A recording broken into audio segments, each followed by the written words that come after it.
the world of myriad spider nests. This small secret world is under the control of the Lizhou Federation. It consists of 7 large urban bases, each of which is a unique root of the human race. Balin, one of the largest cities in the world, has an exorbitant price tag on land. But in the center of the city, there is a private villa for the city's caretaker. Where unusual fish splash, everything in this world was unusual. Our hero recently woke up, stood in the bathroom and washed his face. More than 10 years have passed for him, but he still can't get enough of himself. His name is Bai Zi'an. He is the grandson of the caretaker of Balin City. The guy was something of a time traveler. In his past life, he was a soldier who died on a mission. After which I ended up in this world with all these spirit animals and their owners. Well, it wasn't exactly time travel, more like a kind of reincarnation, although he did have memories of his past life. But otherwise, he was no different from the locals. A red-eyed, gold-level silver fish appeared from the wall.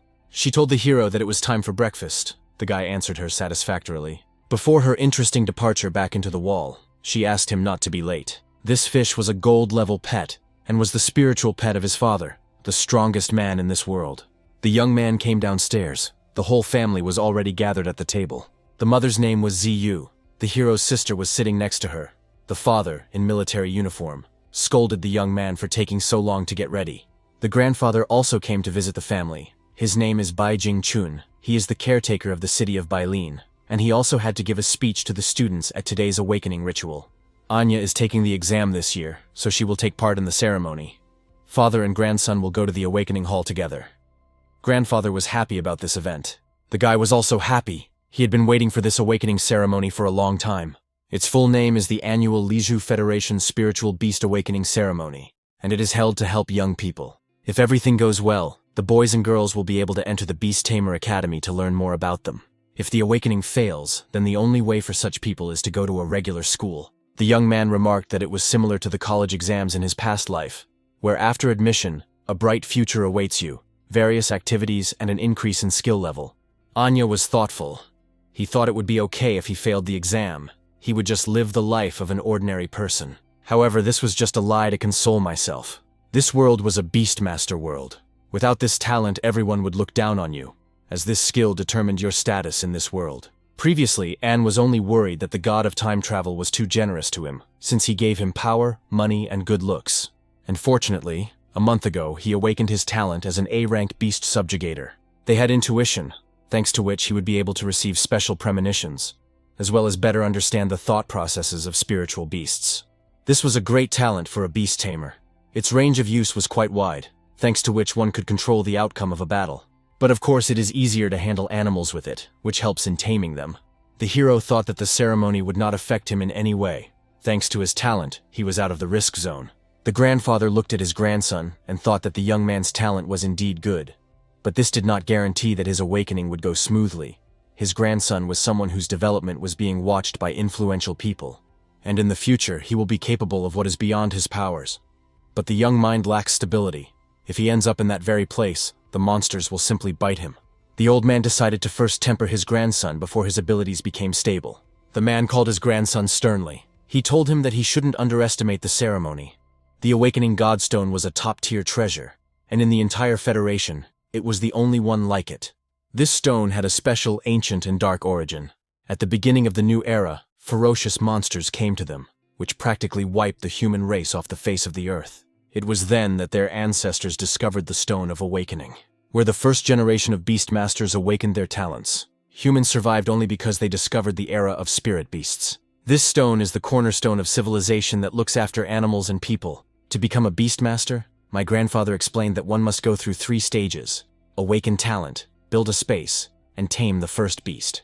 In addition, there are young talents who come from aristocratic families or special clans, but even they are obliged to take part in the annual ritual, the purpose of which is to use the power of the stone to build a space for the beast, and asked his grandfather if the Federation should not be against such a thing. The father and grandfather were speechless from the sudden question. However, the old man only laughed loudly, saying that the Federation knew everything and simply turned a blind eye to it. However, newcomers who participated in the ceremony and awakened their talent are required to register at the Awakening Hall. And after registration, they are entered into a single register of masters, thanks to which much less energy will be spent on awakening. Jing Chong placed his hand on his grandson's shoulder, telling him that the power of the stone was very great and it would help him a lot. An replied that he understood this perfectly well, and therefore he should take the ceremony very seriously. He had been studying beast control and talent awakening for quite a long time, but he didn't know much about the stone. Just one stone could support the wealth of millions of Federation members. It was amazing. The father was tired of these conversations. He told the boy that real men do not waste time on empty talk, and his primary task is to build space for the beast. An was taken aback by the man's sudden cry, but promised that he would do what was required of him. The mother got angry at her husband for terrifying her son, and the man became embarrassed, justifying himself by saying he simply wanted to help him set his priorities straight. The family burst into laughter at this situation. Having finished breakfast, the grandfather and grandson went to the ceremony. The driver stopped at the gate, announcing that they had arrived at the square. The old man ordered Anya to go to the awakening hall while he prepared a speech. The guy got out of the car, looking at the place where the ceremony was taking place. There was a lot of excitement. Many people lined up. Signs about the ceremony hung high in the sky. The girl waved the flag vigorously and called the Balin Academy applicants to her place with a megaphone.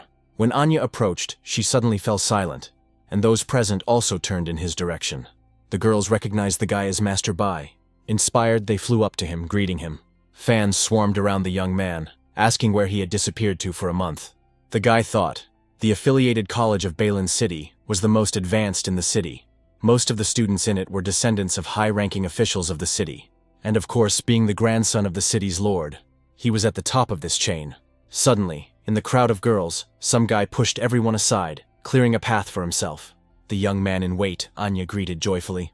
The guy wanted to hug the highly respected bigwig, but he dodged it in time. Pukliash plaintively told the guy that he missed him, since he hadn't shown up for a whole month.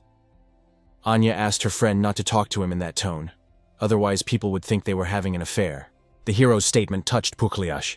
His name was Chubby Yuan, or more precisely, Yuan Potian, and he made a scene in front of all the people about how Bayan had injured him. The hero remembered that because of his nickname, he thought Yuan Potian was destined to become a hero.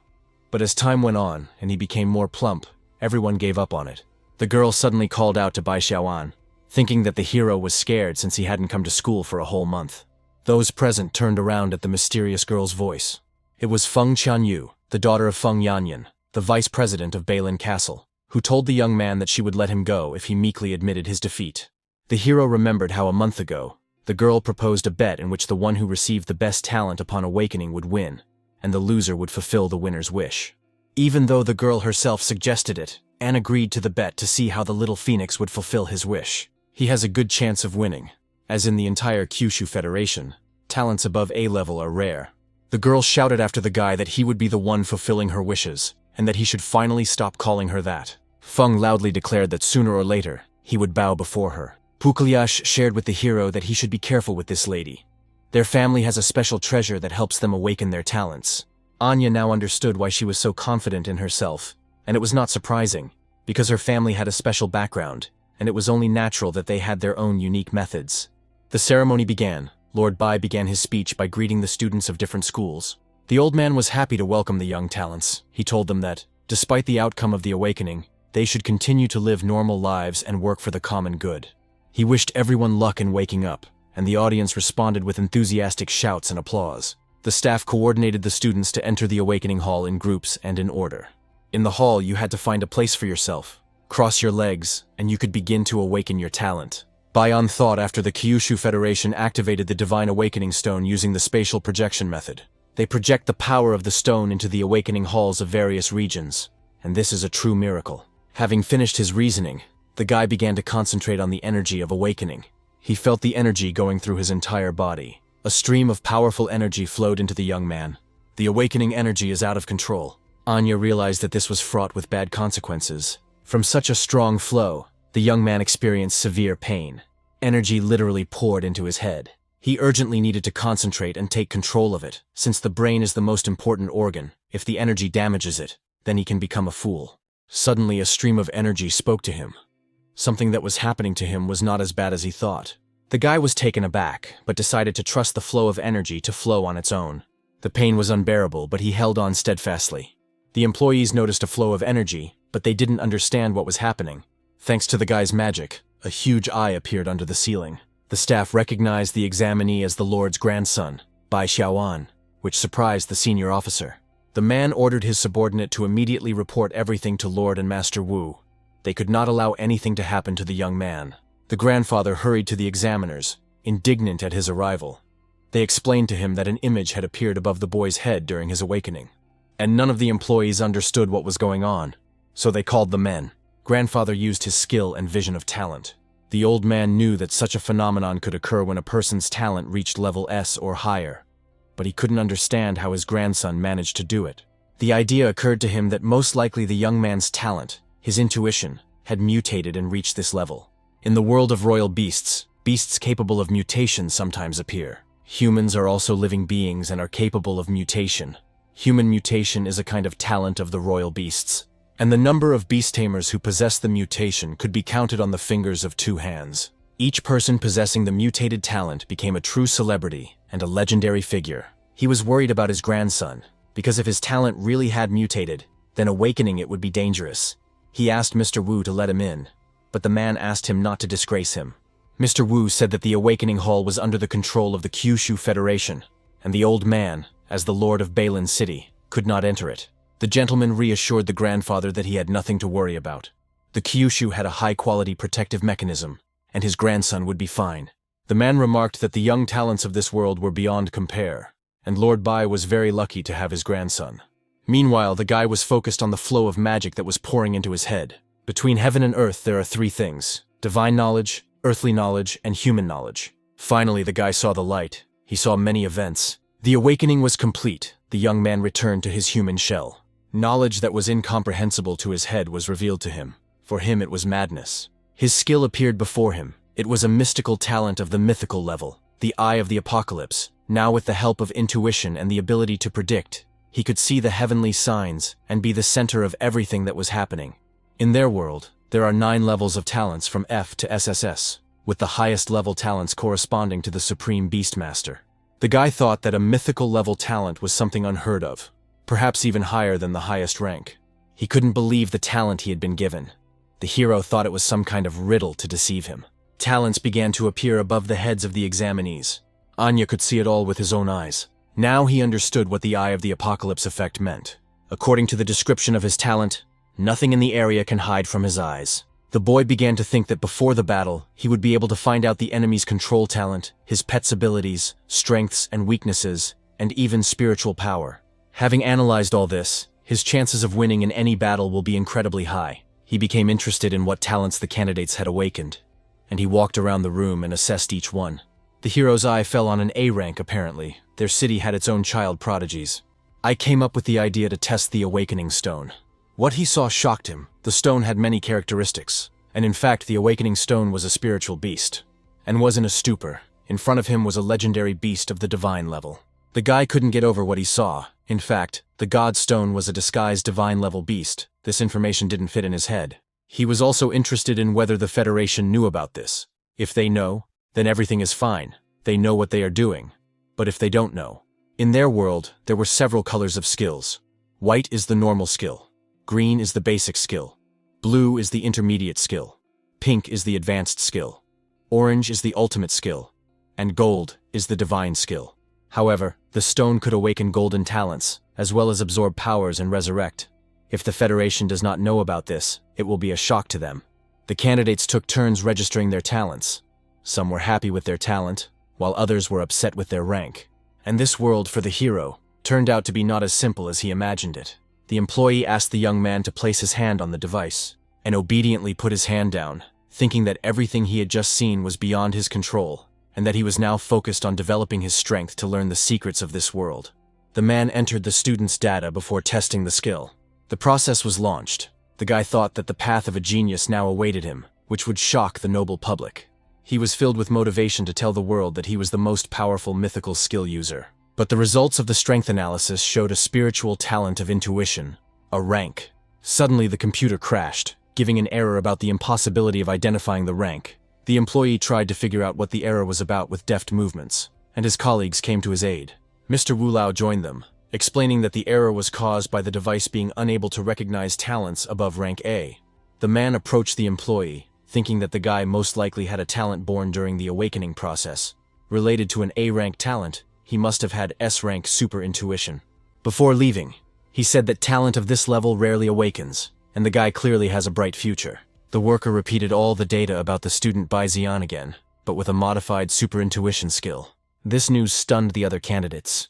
They couldn't believe their ears. The young man was immediately surrounded from all sides, congratulating him on receiving his high rank. Anya didn't acknowledge his talent.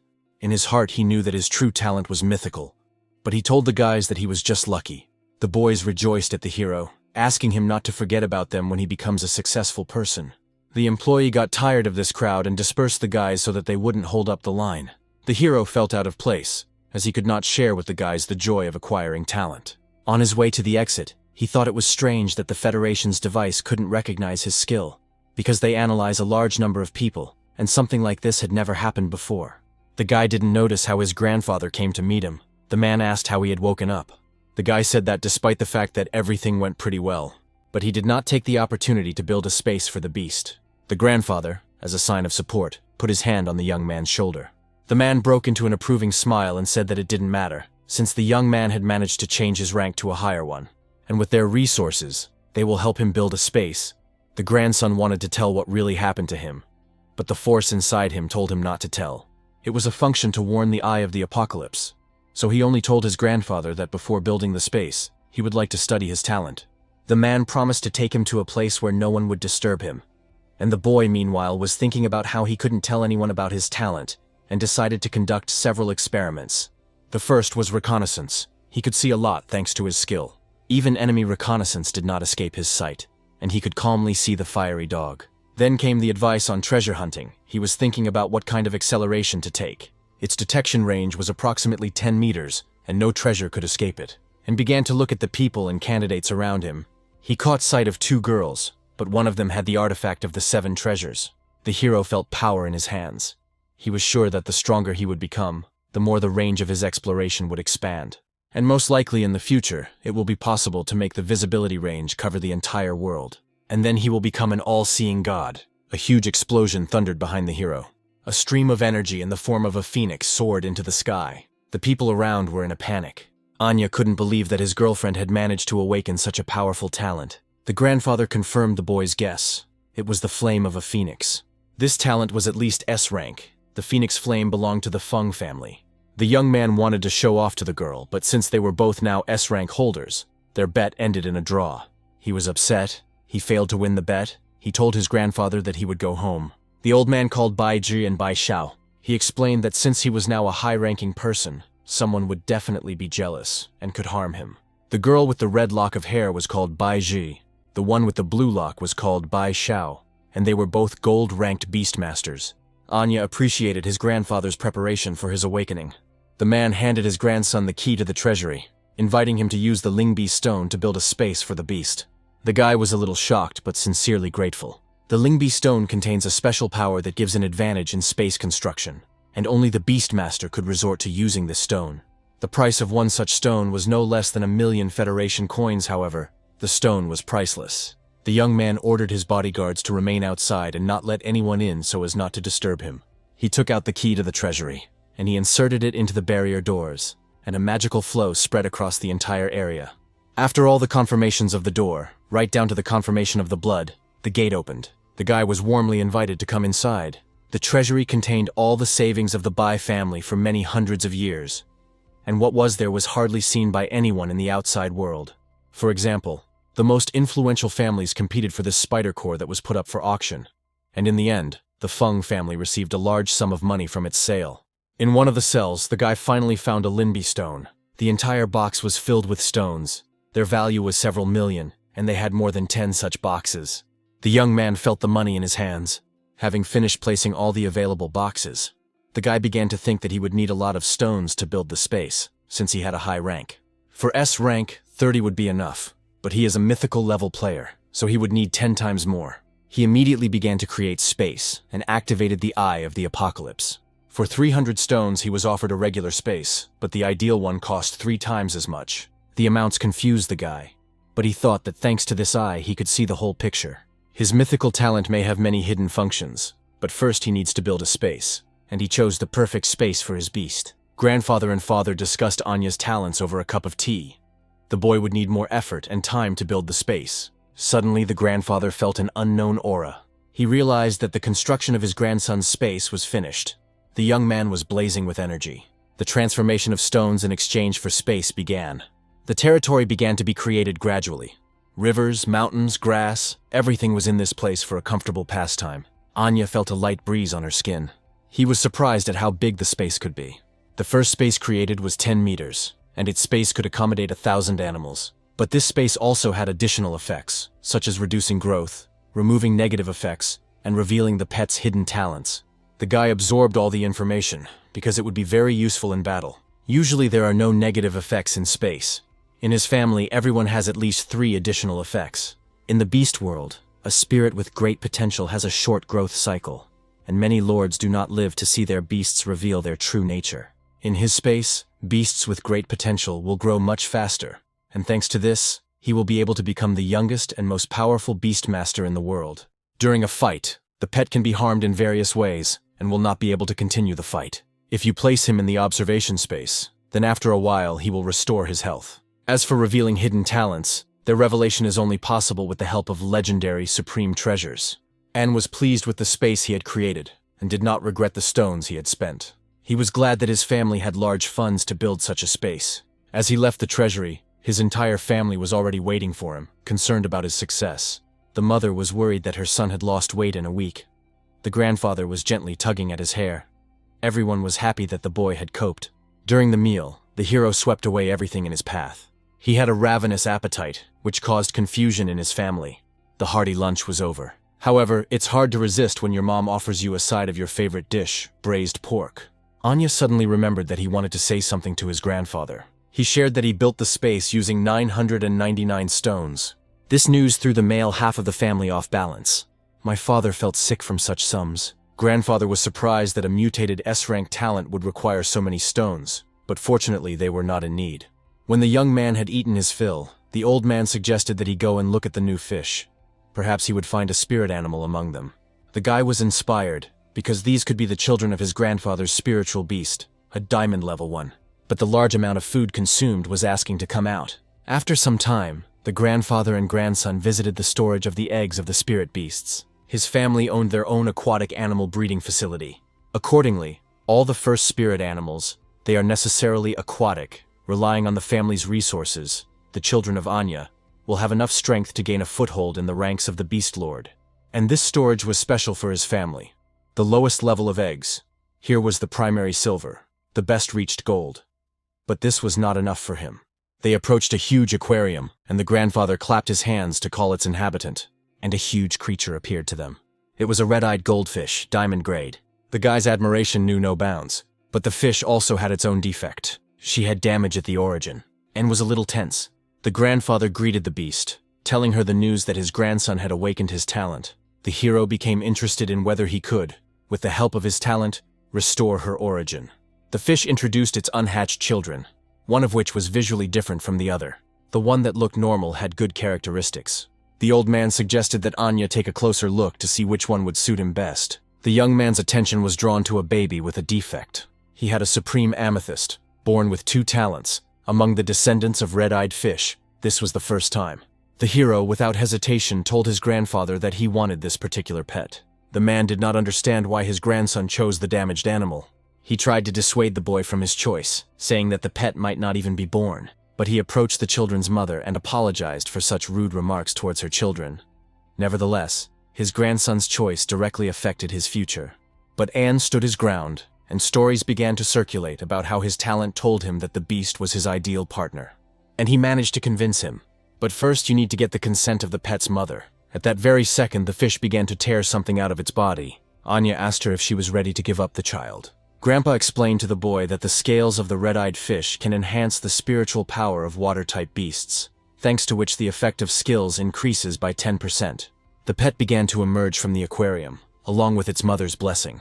The old man said that it was a gift, thus increasing his chances of survival. He promised the grateful mother that he would do everything possible to raise her child. When Anne returned home, he immediately put the animal in the aquarium, and then he began to add a bunch of ingredients to take out the creature. In the aquarium, the powders began to interact with the baby. The fish merged with the scales. Thanks to the Eye of Apocalypse technique, Anne was able to make this egg perfect. Once the child is whole, they can now enter into a contract. They were transported to another space. Their bonds were sealed.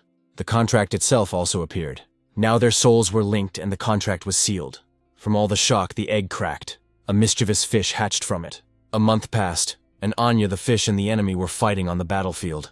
With a stream of water, the white fish attacked the black one. He grabbed his opponent with his teeth and threw him to the ground. After signing the contract, the hero placed the pet in space, and soon the fish caused a random spatial effect and awakened a new talent. Thanks to the power of S-Rank Yin, he acquired the purple profound erosion skill, and his qualification was also upgraded to King rank. The opponents quickly left while the crowd rejoiced at Anya's victory. The water-type spirit beasts were no match for the fish, but against a high-level spirit beast of a different type, it was not so easy to defeat. The beast kingdoms are divided into the wretched, iron, bronze, silver, gold, diamond, amethyst, royal, epic, legendary, and divine.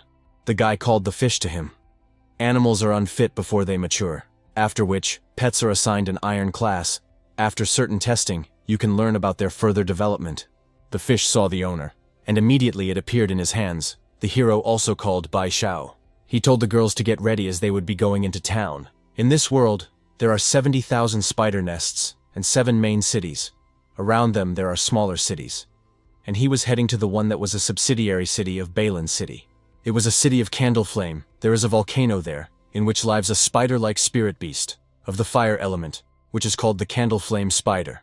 It does not belong to the higher realms, which makes it ideal for training the Anya fish. The guy and his bodyguards arrived at the station to go to another city, but someone called the young man loudly. Xiaofeng was very out of breath and sweating. She was indignant that the hero seemed not to notice her, and indifferently informed the girl that since they both had S-rank talent awakenings, they were tied, so there was nothing to argue about. The girl agreed to a draw, but she sincerely did not understand why he did not take her seriously, since they were equals. She said that she looked for the young man after the ceremony, and even came to his home. But for some reason he avoided her. The hero moved on, ignoring her insults. Feng wanted to grab Anya to tell him something, but Bai Shao grabbed her hand first. The bodyguard asked the girl to have respect for herself. Bai Shao looked at the girl persistently. Feng sensed the aura of the golden beastmaster from the bodyguard. The guy told the girl that she should be happy, but she was not satisfied with the outcome of their previous dispute, and she proposed a new bet in which their animals would fight against each other. The guy agreed to the bet without enthusiasm. He was going crazy in his head. The girl was being too aggressive towards him, and if it weren't for the friendship between their families, he would have given her a good beating. The dispatcher announced that the train heading to the city of Candleflame would soon arrive at the platform. Passengers are requested to line up along the white line. Between the cities there is a very dangerous wilderness, where spirit beasts are everywhere, and few dare to wander into the wildlands. But the need to travel between cities remained, so special means of transportation were created. They are like a spiritual beast, snails with blades. The body is solid, made of steel, and each carriage can be transformed into a separate vehicle if necessary. The higher the level of the train, the more durable and expensive it is. Luckily, Anya had booked the best and most modern carriage for himself in advance, as he could afford it. So, joyfully anticipating his trip, he extended his hand to the controller. His photograph, name, and second-class ticket appeared on the screen. The woman asked him to return to the second-class carriage. The guy was puzzled. His grandfather is sure that in order to gain experience, a hero must live like an ordinary person and have more contact with the outside world. But the guy has lived more than one life, and he has plenty of experience with the outside world. While the young man was angry at the circumstances, the passengers were admiring the city of Balin. There was noise and hubbub in the carriage, but Anya overheard the girls discussing their classmate for her hot temper, and also noticed that he was traveling with the students of the Beastmaster Academy. Their pets, after 1 year, did not show much of an increase in level. These were ordinary animals with ordinary talents. They were far from the hero, with his golden hands as an animal trainer. Looking at the other passengers, he noticed a distant girl. She had an S-rank talent that could hold on to other people's luck and use it. A passing passenger suddenly slipped and almost fell on the girl. FIFA was outraged that the girl dared to touch her. The shy girl quietly asked for forgiveness, but the passenger wasn't satisfied with this either, and she yelled at her classmate not to talk to her. Observing the entire situation, and thought that her talent was mythical, just like his, it was surprising that it had not been reported in Balin City. As the train moved away from the city into the wasteland, the guy decided to figure everything out. The city of Candleflame was right ahead, The local fauna had already noticed a new portion of food. The huge arachnid beast watched the passing vehicles closely. The train arrived in the city. On the way out, Anne called out to Baiju. The girl suddenly appeared behind me. The mysterious girl did not let go of his attention. He asked the bodyguard to find out more about her. Baiju realized that the guy fell in love with the girl at first sight, but the young man denied everything, saying that there was simply something special about this girl, and if he can win her over to his side, in the future, the power of his family will increase significantly. The city did indeed have volcanoes, but there was also normal vegetation, and the city was in harmony with fire. Rays of emergence energy began to appear around the area. Crowds of spiders were already waiting for the newly arrived guests. Their first target was Anne, but the hero did not lose his head and immediately summoned his pet. The fish appeared in an instant and protected its owner from the enemy's attack. Streams of water cut the spider's flesh. The guy jumped back to a safe distance. Having taken a fighting stance, he was ready for other attacks. During the time the trainer spent with the fish, it grew significantly, and his skills became more perfect. The arachnid creatures went on the attack. The fish was ready for battle. One after another, he destroyed his opponents. The whole area was covered with splashes of water and spider limbs. In just a few seconds, they managed to deal with 5 level 5 spiders, which were significantly stronger than those in the training ground. The guy thought, under normal circumstances, the water pistol would have simply left a hole in the creatures' heads, but the fish completely blew them up. The skill sign above his head explained that the skill's power could vary when used, so the decision was made to find someone stronger. Only fighting higher-level spirit beasts can help develop skills. The fish currently has 5 skills, and it needs to work hard to develop their level and strength. To understand what the hero is talking about, let's take the Swordmaster as an example. The master is a novice. He can cut 1 bamboo stalk, and after many years of training, the master achieves perfection, and now, with one swing of his sword, he is able to split an entire mountain. This is the difference in skill. The same skill has different power in the hands of spiritual beasts. But the battle is not over yet. Reinforcements have arrived, and so a week of grueling training in the city of Candleflame has passed. The fish spewed a stream of water, and the spider deftly dodged it. The enemies also leveled up during this time. They were more embittered than the initial ones. The enemy released a web. The fish was caught in a silk trap. The spider slowly pulled its prey towards itself, but the fish did not give up. He was filled with spiritual strength. Freeing himself from his bonds, he unleashed a torrent of water on the enemy with all his might. The spiritual beast Anya has managed to level up well during her time living here. The guy suggested that in another week the pet would be able to reach level 9. Baiju appeared behind him. She had finished collecting the information he had asked for. The girl's name was Chao Gubai. Her parents died in an accident. She has no guardians. None of her relatives dared to take her in, since the girl has a destructive skill. She is in debt to her parents. If she had not awakened her talent and found protection, she would have simply been sold to creditors. After entering college, many faced troubles, alienation from classmates or disgust from teachers, but failures did not break her. In her free time, she works and looks for alternative ways to repay debts. But the places where she worked often closed. The girl seemed to be attracting bad luck, but Anya was interested in what happened on the day she awakened her talent. Baichi said the girl was the last to awaken her talent. The equipment broke down, and the staff didn't want to waste time recertifying. The guy finished for her, saying that most likely the girl was told about the F-rank talent. But what was interesting was that her talent also affected items. The hero ordered his subordinate to pay the girl's debts and transfer her to the Beast Academy of Balin City, as she was ideal for recruitment. Baiju was embarrassed by the master's words about transferring the girl. Inspired, she gave the honor that she would do everything in the best possible way. The girl thought that spring had come for the young man, and this was how he showed his love for the rich man. Their conversation was interrupted by a loud scream. At that very moment, a spider-like beast ran after Gubai. Anya didn't think that they would meet again so soon. Rib immediately flew out to help. He aimed at the enemy and launched an attack. The monster's head immediately separated from its body. Having finished with the spider, the fish appeared before Gubai. The girl watched her savior, fascinated. Ribka winked at her and advised her not to dwell on him. Anya was shocked by his little animal's self-confidence, and the bodyguard giggled mockingly. Baiju immediately disappeared, arguing that she forgot to turn off the iron. Rib continued to hit on the girl as the hero walked towards them, and extended his hand to the girl sitting on the ground, but she felt embarrassed and did not accept it. She remembered that she had already seen her savior on the train. The young man introduced himself and his animal, and the girl thanked him for saving her. Noticing how Seelan his pet was, the guy asked how she ended up there, and where her classmates had gone. Gu said that she got separated from them and met this mutant spider. Anya tensed up. It must have been that same spider that attacked her classmates. He grabbed the girl by the hands and asked her to take him to him. The girl was overcome with goosebumps from surprise. She pulled her hands away, trying to explain that it was dangerous there, and she wasn't the best companion for something like that. But the guy was assertive. He took her hand again, and he began to convince her that his beast was strong and he would prove it to her. He planned not only to practice on the spider, but also to demonstrate his strength to the girl. He imagined how he would defeat the mutant. The girl was very impressed by his actions, and subsequently will offer him her loyalty. Baiji watched the boys on a high branch. She felt uneasy when the hero smirked. They came to the lair of the arachnid mutants. In the center sat the largest spider.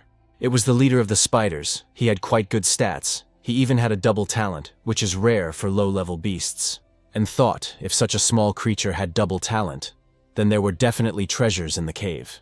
The boy summoned his spirit beast. The girl tried to dissuade him from fighting. The young man reassured her that everything would be fine. She just needed to step back and watch. Together with their pet, they thought about a strategy. First, they needed to reduce the number of ordinary spiders using a water shot. You need to wait for the moment when the leader is left alone and use the flow of water to tear him apart. Rib heard all the recommendations and rushed into battle. The attack passed through the cluster of spiders. The leader was angry.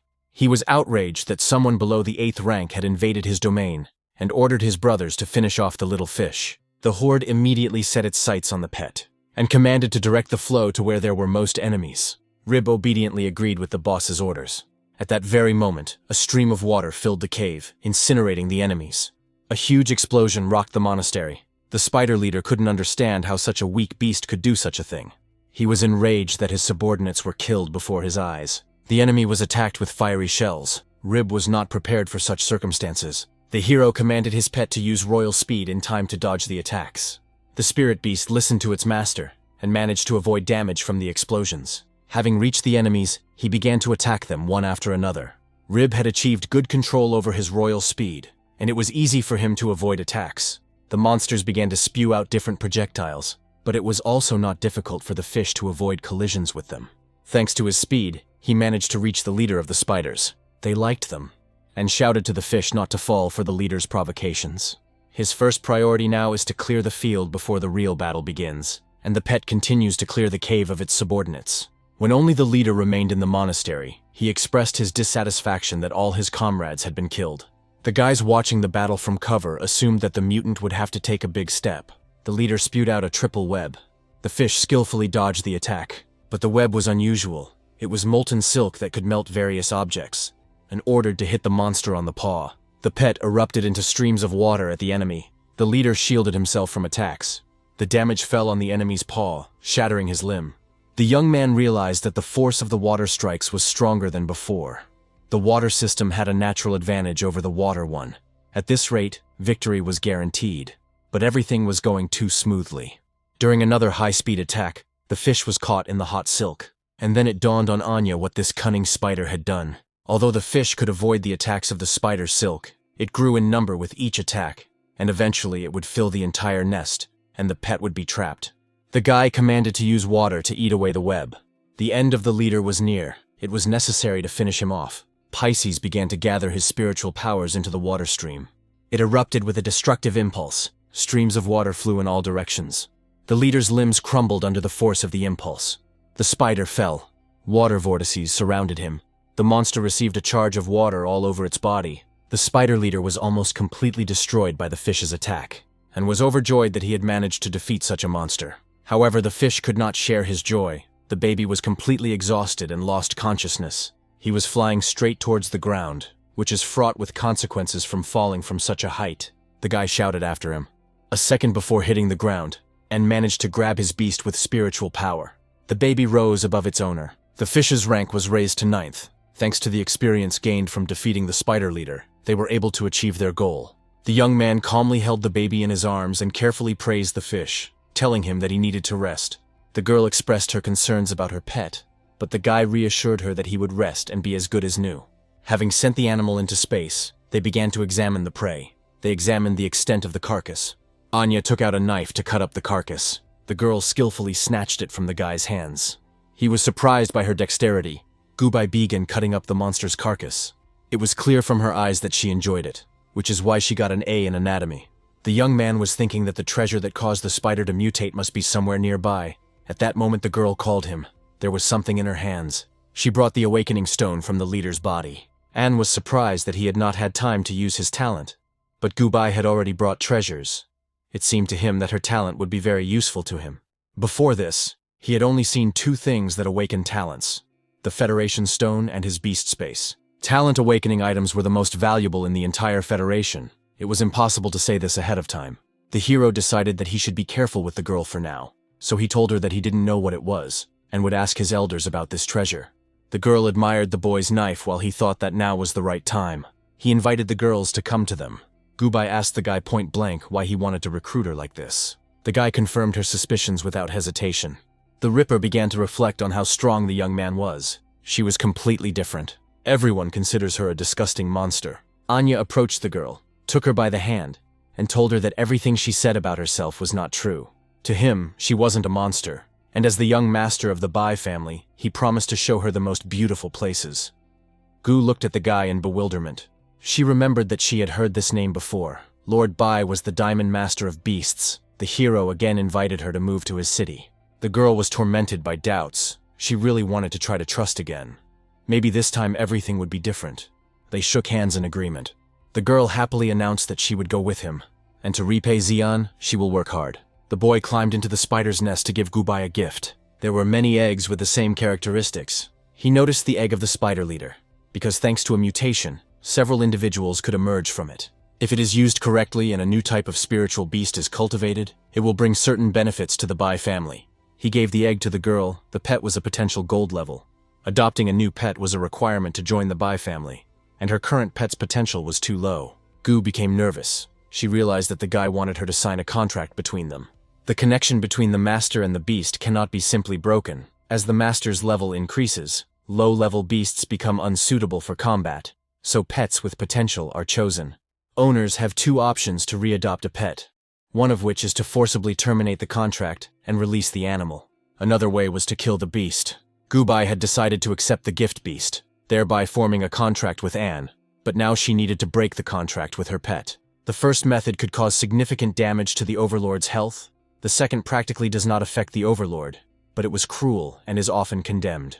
Anya waited to see which method the girl would choose. Gu summoned a spiritual contract, her hand movements smooth. Having completed the ritual, she folded her hands in front of her pet. Blood immediately gushed from his mouth. The guy was scared for her. The girl replied that she was fine. She thanked her faithful pet for being with her all this time, but now she was letting him go, and he could be free. The bug flew out of the cave, and Anya couldn't believe that the girl had actually made her choice.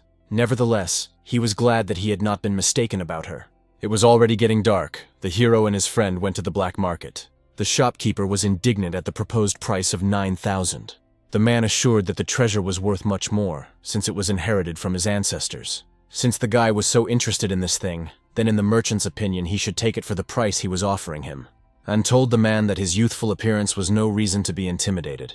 They began to argue. The young man noticed that the crystal was broken. The merchant said that, despite the damage, it still contained the energy of awakening. The hero agreed with the man. The crystal did indeed contain spiritual energy, but the chance of the skill being realized was close to zero. He thought that he was able to find such a treasure in a regular black market. It seemed that Gubai was really useful to him. The shopkeeper offered to go back to the price of 900,000 yuan, but the guy replied that he was not interested. The man dropped the price to 100,000, but this was his last offer, and got his way, and was already handing the card to the merchant. However, a stranger intervened in their deal. He also became interested in purchasing this item, and he offered 200,000 for her. The hero was shocked by the man's impudence and told him to mind his own business. The shady guy noted that the merchant hadn't sold him the item yet, so he had every right to negotiate, and he was sure that the young man clearly didn't have enough money to beat the price.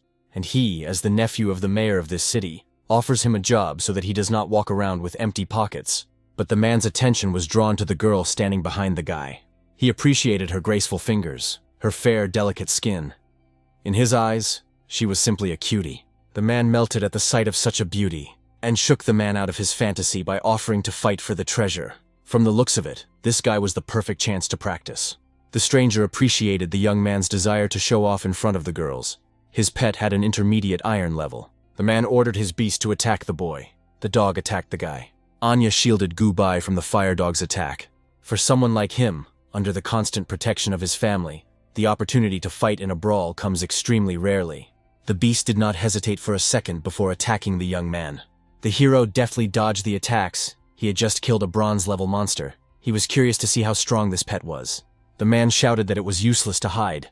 A crowd gathered around the battle. Everyone recognized the mayor's nephew, noting that his favorite tactic was a surprise attack. The dog jumped over the buildings as he approached Anya. Gubai warned the hero about the attack. The merchant concluded that the boy was a corpse. The guy got into a fighting stance, preparing to defend himself. With deft movements, he grabbed the dog by the muzzle and turned it over. Thus, he spun the beast in front of him, until I decided to attack the neutralized target. The pet returned to its owner like a bullet, flying around the entire alley. The frightened animal tucked its paws in. The shady guy was beside himself with anger that he dared to offend his pet. He ordered the dog to use flames to incinerate the bastard. A stream of fire flew straight at Anya. The young man managed to jump away from the epicenter of the explosion.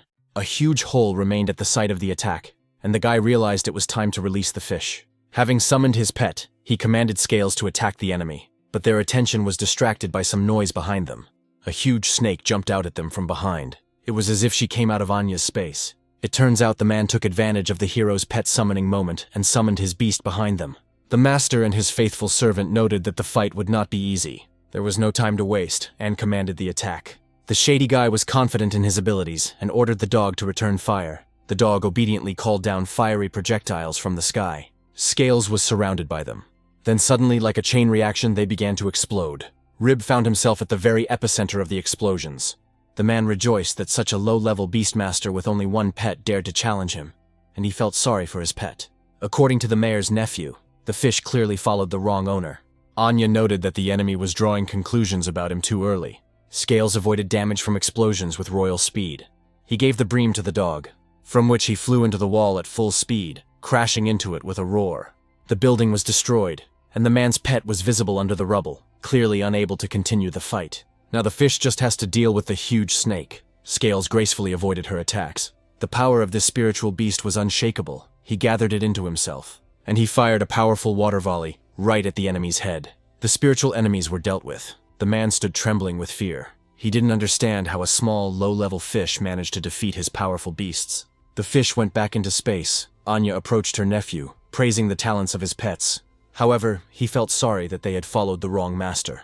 The man was beside himself with anger. He suddenly pulled out a cold weapon from behind his back. The enemy flew at the young man, shouting that he was only a low-level overlord, and that he had so much pride. Baiji appeared in time and neutralized the attacker. She said that she had a letter for Master Anya. While the enemy was recovering from the blow, the guys successfully bought the crystal for 100,000. Anya received the parcel and brought it to the hotel. The parcel contained a variety of herbs and flowers. There was also a letter from the grandfather, in which he wrote that he had collected all the ingredients that his grandson had asked him for, but was surprised that he had decided to evolve the beast in his own way. According to their family recipe, the fish was supposed to become red-eyed, but his Eye of the Apocalypse granted him an evolutionary choice called Kunpin, according to which, in the water the pet was a huge whale, like Kun, and in the sky he was a bird like Pen, transforming into a huge, powerful fish, 3 forms and 9 evolutions. It will be a legendary beast that rules the sky and the sea. The scale appeared out of nowhere and flew rapidly towards its owner. The pet dealt him several blows to the body. He was clearly not happy about the upcoming evolution. Gubai came running at the noise and knocked on the door to make sure Anne was okay. The hero brazenly grabbed the pet. He tried to free himself from his hands, but the young man was stronger. Enraged, he announced that they would begin the transformation immediately. A seal appeared underneath them. The hero combined all the ingredients for the heart. They merged with the spiritual beast, and the process of transformation began. Scale has evolved. An explosion rocked the room. The fish now barely fit into the room, filling all the space, and sent his comrade home into space, exhaling that he can breathe again. There was a knock at the door.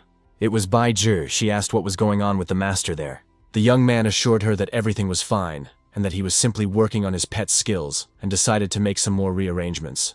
He decided that he urgently needed to find a way to change the pet's size. Otherwise, inconveniences might arise. There was another letter sticking out of the parcel. The guy was satisfied with what was written in it, but he decided to add something to it before sending it to his grandfather. He will write that he simply went to the market in another city. The next day, Master and Gubai went to Chi City. Everywhere there were traders of various treasures. Somewhere they were recruiting employees. A crowd of people was present at the fair. They walked around the entire city, but they still couldn't find anything worthwhile. Walking down the alley, the guy heard a conversation about an auction. The men discussed the fact that the lots would include diamond-grade artifacts, and that a certain old woman from Lanlin was hunting for just such artifacts. Anya was not happy with this news. He really needed the artifact. Distracted for a second, his companion was already examining the crystals. She asked the merchant how much the crystal she had chosen would cost her. The man was irritated and asked the girl not to distract him, because this treasure was clearly beyond her means. Anne, thanks to his skill, saw that the crystal was capable of opening diamond artifacts, which surprised him, because Gu clearly took it at random. He touched the girl's shoulder.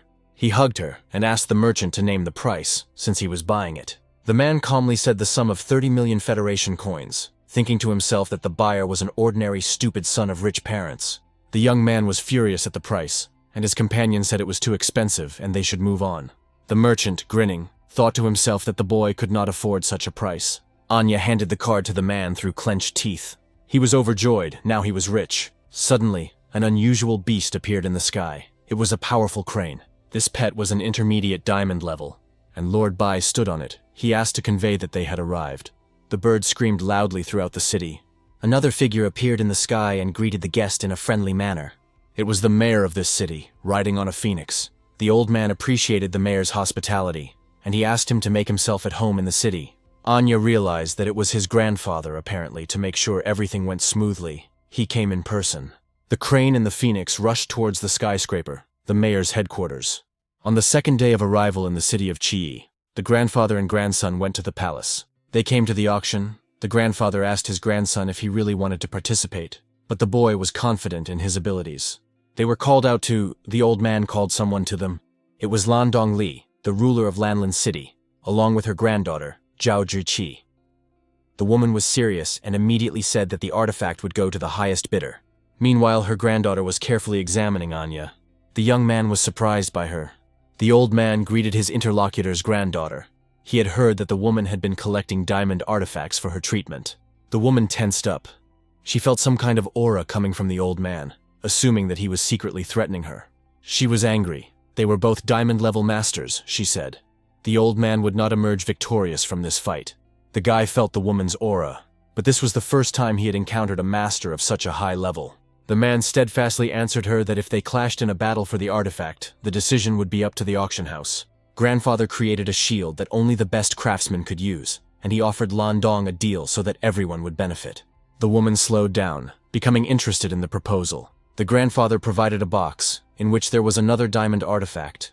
He put forward the condition that he would give it to him if he received the artifact he needed at auction. Anya stopped him. He felt sorry that Lan's granddaughter was sick, and he suggested that his grandfather give in to them and simply give him to her. The grandfather was shocked that his grandson arranged a free giveaway instead of a sale. This was not at all what they had agreed on. The woman was surprised that the guy decided to simply give away such a valuable artifact. Anne smiled sincerely at his interlocutors, remembering that the woman needed these artifacts to heal her granddaughter. He explained that he liked her and decided to give it to them, but the guy's fame embarrassed the girl. The grandfather realized that his grandson would not simply give away a valuable artifact out of simple sympathy. He assumed that his grandson's super intuition had discovered something, so he immediately simply gave the artifact to the woman. Landong looked at the box hopefully. She announced that she accepted Lord Bei's gift and would not compete with him at the auction. The granddaughter and grandmother began to leave the palace. The girl asked the name of her savior as she said goodbye. The guy introduced himself and invited her to visit when she got better. The girl repeated his name, hoping to remember it. The guy was thinking that they had a free diamond artifact, and it would have been a sin not to take advantage of this. Moreover, the girl had very good data, at least SS rank. If she can overcome the disease, she will become a legendary master throughout the world. The 30 million invested in this artifact will pay off handsomely over time. The hall was full of excitement. Everyone was waiting for the auction to begin. The presenter greeted everyone present. She announced the start of today's auction. The first lot was a gold-level spiritual beast egg, the purple eagle, valued at 1 million. The guests were hesitant about purchasing it, as rumors had it that this type of animal is difficult to train. The grandfather and grandson sat in the VIP box, watching the auction. Anya looked closely at the egg. The presenter announces the last opportunity to purchase this lot. A price of 1 million was shouted from the box. The guests were amazed at the way the rich people thought. They just wanted to play games. The woman presenter was glad that the first lot would be bought. The grandfather wanted to dissuade the young man, because the diamond artifact would not be easy to obtain. But the grandson saw something more, and he told his grandfather that his intuition told him that the egg was worth it. He was glad that his talent helped him at the auction. The lot was sold to the Bai family, followed by another. The bidding had been going on for an hour already. The last lot was Qing Yuanlu. He had no starting price, so an open auction was announced with each bid being 1 million. Many people were hunting for the diamond artifact. Everyone offered their own prices. The highest price at that time was 100 million. The grandfather explained to his grandson that he needed to wait a little and announce his price at the very end of the auction. This thing was the key to his second talent. And what about the crystal that he managed to get from the body of the mutated pack leader? It had several uses. The first was that when carried with him, it could awaken lower talents. The second method is absorption. With its help, you can awaken talents from C to A. The third method involves mixing with different materials to awaken the highest skill. The price of 500 million was shouted out in the hall. The man was confident that he would obtain this artifact to raise his level to diamond. The lodge offered a price of 700 million Federation coins. The man's name was Tang Day, and he was a master of the highest gold. He planned to get this artifact at any cost. Tang Day raised the bet to 800 million, and a whisper ran through the hall that the guy was one step away from reaching the diamond level. A strong aura was felt from the third box, which fell upon the entire hall. The bet was raised to 900 million. The man realized that this was the aura of a diamond-level overlord. The hall was puzzled as to whether this was the aura of the old man whom the mayor personally greeted. There was a loud cough in the third box, hinting at the continuation of the bidding. The presenter continued accepting bets, slightly agitated. Tang turned to the lodge and apologized for being rude. The girl began her report. As the auction drew to a close, everyone was surprised that the mayor of Lanlin did not participate in the auction, given her love for diamond artifacts. Lot went to the guests from the third box. The mayor of the city burst in on them, perplexed as to how the old man had managed to convince the witch not to participate in the auction. Lord Bai shared that his grandson had sorted everything out. The man was surprised that his grandson was so thin and was the master of beasts. Anya was jubilant. Now he would have a second talent, and the men in the background were whispering about something. They loudly made some kind of bet. The young man looked back at them. The grandfather told his grandson that in 3 days there would be a fight between him and the mayor's granddaughter. The guy was taken by surprise by this news. Someone brazenly broke into the mansion of the lord of the city of Qi, knocking down the door. It was the mayor's granddaughter. Her name was Qi Yanni. She was outraged that the old man kept calling her, and she promised to tear off his beard if he called her for some stupidity. Her grandfather remembered that she wanted to level up, and he got her a chance to fight a beast with diamond-level potential.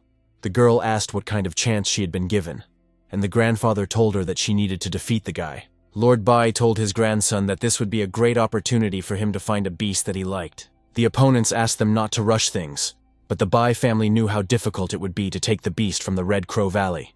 The man hoped that the boy would lose, but his granddaughter interrupted him, noting the hero's beauty, and the girl introduced herself. The guys started exchanging pleasantries.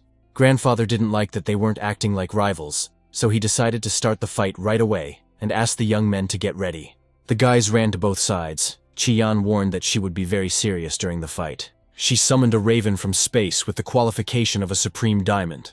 It had the elements of fire and wind. The girl ordered the beast to soar into the sky, and she turned to Anya to ask him to also summon a pet. The guy didn't need to be told twice. He summoned space and called Scales. The huge whale had a hard time getting out of the animal world, and he plopped down on the floor. The fish managed to lose weight, but he gained it back. Qian burst into laughter at the cuteness of her opponent's pet, and the young man was shocked by the transformation that had taken place. The core he acquired at the auction had the ability to change size at will, but he couldn't have imagined that the fish would shrink so much. All the pets were on the battlefield. The raven went on the attack. The girl ordered to use a wing strike. The beast obediently began its attack. Anya and Scales jumped away from the attacks without any difficulty. However, one blade trimmed his hair, which forced him to make an acrobatic lunge to avoid significant damage. To counterattack, the hero ordered to use a water pistol to shoot down the crow. From the clouds of smoke, water geysers flew into the sky. The bird dodged the attacks without difficulty. The girl praised her pet for easily dodging the flow. The entire battlefield was strewn with smoke and water. The young man also praised the fish. After evolution, the range and power of the water pistol increased significantly. However, another enemy appeared on the battlefield. A giant eagle, with the qualification of an intermediate diamond, possessing the same elements as the raven. The guy was hit by a targeted fire attack. Anya completely forgot that the girl had a second beast. Luckily, he was saved by Scales, who easily absorbed the attack. The boy was not yet very experienced in fighting other masters, so he thanked his faithful beast for his help. Chi Yan was serious and noted the young man's defense, but she still had attacks in her arsenal. The Raven and the Eagle united. The boys took a defensive position. Birds circled above their opponents, and warned Scales that they were being attacked from two sides, so they needed to be prepared. The men discussed the fight. Grandfather Ni was sure that the last blow would be his granddaughter's. Old Man Bai asked his friend not to rejoice too early, so that he would not have to cry later. The Raven flew into attack, the spread of its wings blowing away everything beneath it. An eagle guarded him from above, driving his opponents into a trap. Explosions thundered across the field. The fire pets were as serious as their owner. The boy's grandfather was angry that his grandson did not take the initiative in the attack. His friend encouraged him that his granddaughter would not hurt his boyfriend. When the wall of smoke cleared, everyone could see Anya using shield spells. Those present were shocked by what they saw, because the level of iron that An had did not allow him to use such techniques. The guy found out that the shield was not only available to the silver level, it required a sufficient amount of energy, which was abundant in his spiritual space. The jokes were over, and said that he was ready to finish the battle as he had planned. He ordered Scales to use the water gun, and the fish began to transform into his true form. A huge whale soared into the sky. Old Man Ni was amazed by the size of his pet, noting that his friend's grandson was simply a monster. Grandfather Bai couldn't put two words together. He was shocked by what he saw. Scales began to gather energy for the water pistol. A huge waterfall burst out. A raven was caught in the stream and surprisingly held on steadfastly. However, the eagle was less fortunate. It received a stunning charge, and he fell in this battle. The girl was beside herself with anger. She ordered the raven to unleash a stream of flame on the enemy. The bird immediately aimed at the hero.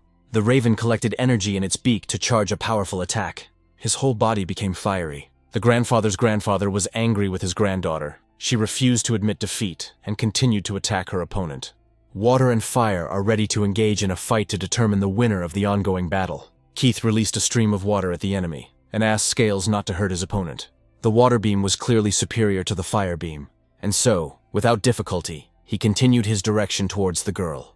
Chi-Yan was in a hopeless situation. The attack was aimed straight at her. Now Grandfather Bai patted the old man on the shoulder, noting that his grandson would not harm his granddaughter. In the end, the girl admitted her defeat, just so the guy would put her down on the ground, and ordered the fish to go back into space, accepting his opponent's defeat. The company went to the palace, near which stood a majestic statue of a raven. Grandfather Ni appealed to acceptance that he could be proud of his grandson, because he won. But both men understood that Xiaoan's talent was much better than theirs. The old man in red gathered his strength into a fist and swung. He hit some button. The shield near the castle became tangible, and gradually began to crumble. The grandfather opened a portal into which he kindly invited the winner, announcing the rule that he would be given only an hour to find a suitable pet, and the girl would go and look after him. Anya understood the conditions of his stay there. This time would be enough for him. And the guy entered the portal. They, along with Chi-Yan, ended up in the Red Crow Valley, and the Chai family used secret methods to turn this place into a miniature kingdom. The girl was proud of her family. They were famous for their fire techniques throughout the empire. While they were walking through the valley, An asked his sister to introduce him to the local fauna. The girl pointed somewhere at a tree and said that a red-winged raven lived there. The family was hostile towards the boy. The young man noticed that all the birds seemed to be staring at him. He was ready to defend himself. A flock of birds soared up above the boys' heads. The guy surrounded himself with a water barrier to fight off the local inhabitants. Chi-Yan stood in front of him. She had a device that made a very unpleasant sound. The symbols on the device scared the birds like a barrier, and the birds immediately retreated. The girl scolded the guy for planning to use water magic in the Kingdom of Fire. The guy heard her and promised to be more careful. He began to examine the nests, looking for a new pet. Thanks to the Eye of the Apocalypse, he saw all their characteristics. I poked at each bird, testing their strength. I looked with both eyes, gradually, from nest to nest. A whole hour passed, and the hero still hadn't made his choice, which made Chi bored, and ignored his companion, thinking only about the fact that among all the birds, he could not find a worthy pet. He decided to find someone at least of high class, so that his grandfather would be satisfied with him. But an unusual specimen caught his eye. She was damaged, but her talent was SS rank. The bird also had an orange skill, and the guy was shocked that he hadn't noticed it before. The eye explained to him that he himself had blocked clues to animals below the diamond level. Anya took the chick in his arms and invited him to go with him. The bird shook his head negatively, and the guy realized that he couldn't get by without persuasion. He presented the bird with a crystal. The fire crystal caught the chick's attention. The little animal began to struggle internally. He was the embodiment of the sun, and some small stone would not tempt him. The hero smiled slyly and offered the chick the core of this crystal if he would go with him. The bird had great doubts. He didn't understand whether he was ready to leave his nest for this. He shook his head as the boy waved the crystal in front of him. It was difficult for the animal to make a decision. He denied his desire with all his guts. After some time, he finally gave in. The crystal turned out to be more tempting. Chi was surprised that the bird gave up and did not expect to see her behind her. The guy was very afraid that the girl, as an expert in breeding red-winged ravens, would want to interfere with his choice. He decided to make a contract with the animal right then and there. The girl was stunned by the hero's actions.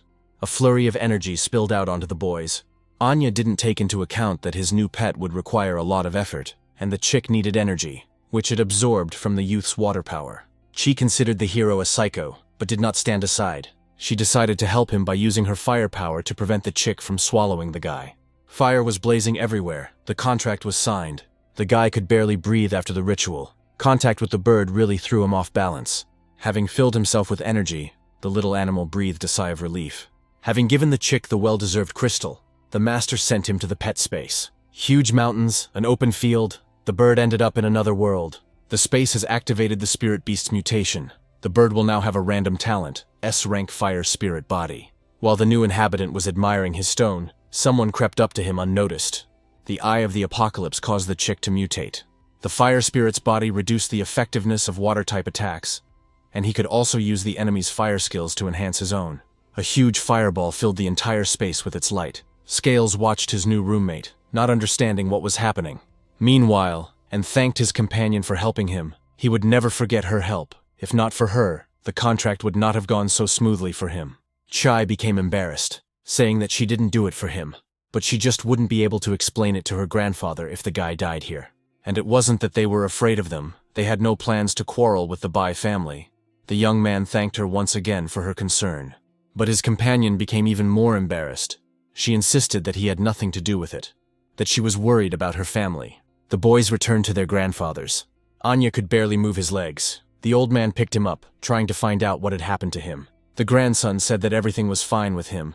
It was just that the new pet had taken too much energy. The grandfather was shocked by this news. If the boy was not prepared, the pet's life would be in danger. The hero summoned his new pet from space to show his grandfather that he was okay. He saw this unique bird in the valley and made a contract with it. The grandfathers were shocked by Anya's actions. However, Grandfather Bai noticed that the pet was special. The bird had extraordinary abilities, and his friend suffered great losses. Grandfather Chi immediately realized that the person in front of him was a mutated raven. The Bai family thanked them for the warm welcome, but it was time for them to return home. The hosts said goodbye to the guests, wishing them all the best. Chi couldn't stand it and shouted after Anya that good talent isn't everything. A real warrior must survive many battles. They had a long road ahead, and she would definitely catch up with him. The hero thought about her words, and he answered her that he would not wait for her. If there was an opportunity, let her run. The boy shouted to the girl that they would see each other at the end of the journey anyway, and the grandfather and grandson flew home riding on a crane. They quickly reached their city of Balin. The crane landed near the family estate. The grandfather advised his grandson to restore his strength by absorbing the crystal cores of fire.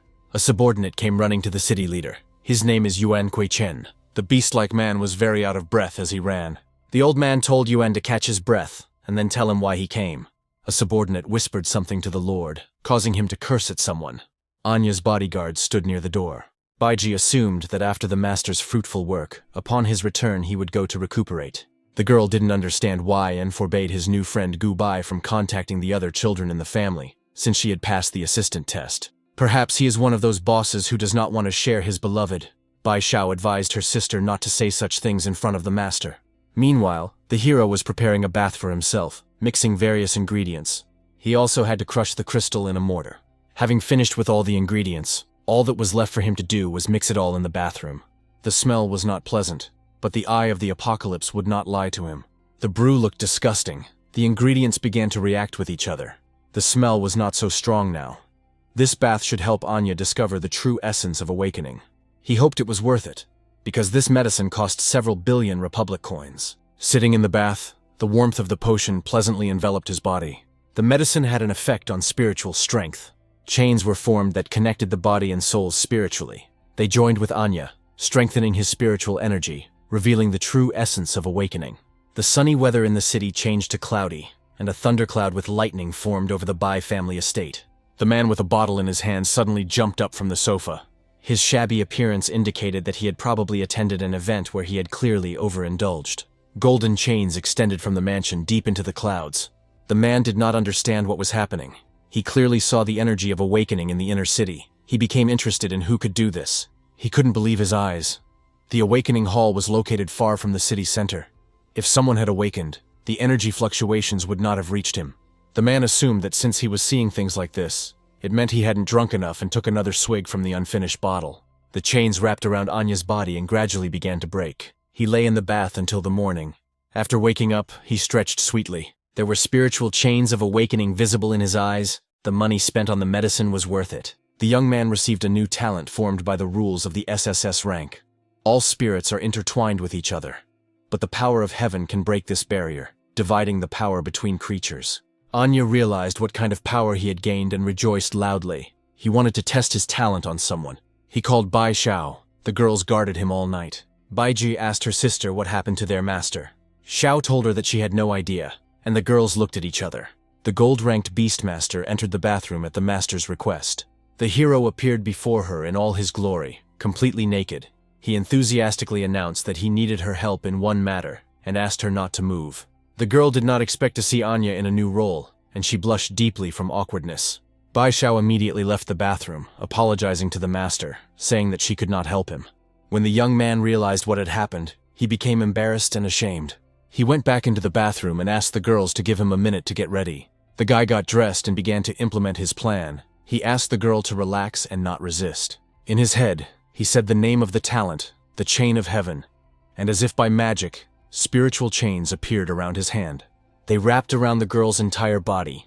The end of the chain was moving. It needed to find a place to stick in. The spiritual chain entered the girl's chest. The girl's body was under Anya's control, as evidenced by the aura around her. He had to synchronize his spiritual energy with the flow of talent. And the first chain of heavens successfully completed the annexation. Bai Xiao received the enhancement of the water element talent. The hero then asked the subject to defend herself with all her might. The girl summoned a shield from her pet's space, the chains still wrapped around her, and looked at her to analyze the changes and reactions of the talent. The chains were in place and did not disappear after the protective equipment. Xiao was embarrassed by the master's intent gaze on her body. She sincerely did not understand what he was doing. The young man said that now the shield could be removed, and the next step could be taken. Location in the western district of Bailin City. The girl was in contact with Anya and reported that she had arrived at the specified location. The young man remained at home, supervising the assistant's movements. The chain stretched from it, through the door in the direction of the west. The connection with Shou was not interrupted or disappeared. The girl could not stand it any longer. Apologizing for her persistence, she demanded to clarify what was going on. She was worried that the master's behavior today was too unusual. At first he allowed her to see him naked. Then he made her make strange movements, examined her body. If he was tense, he could just ask her and her sister for help. The hero interrupted her and asked if she noticed anything on her body, but the girl saw nothing.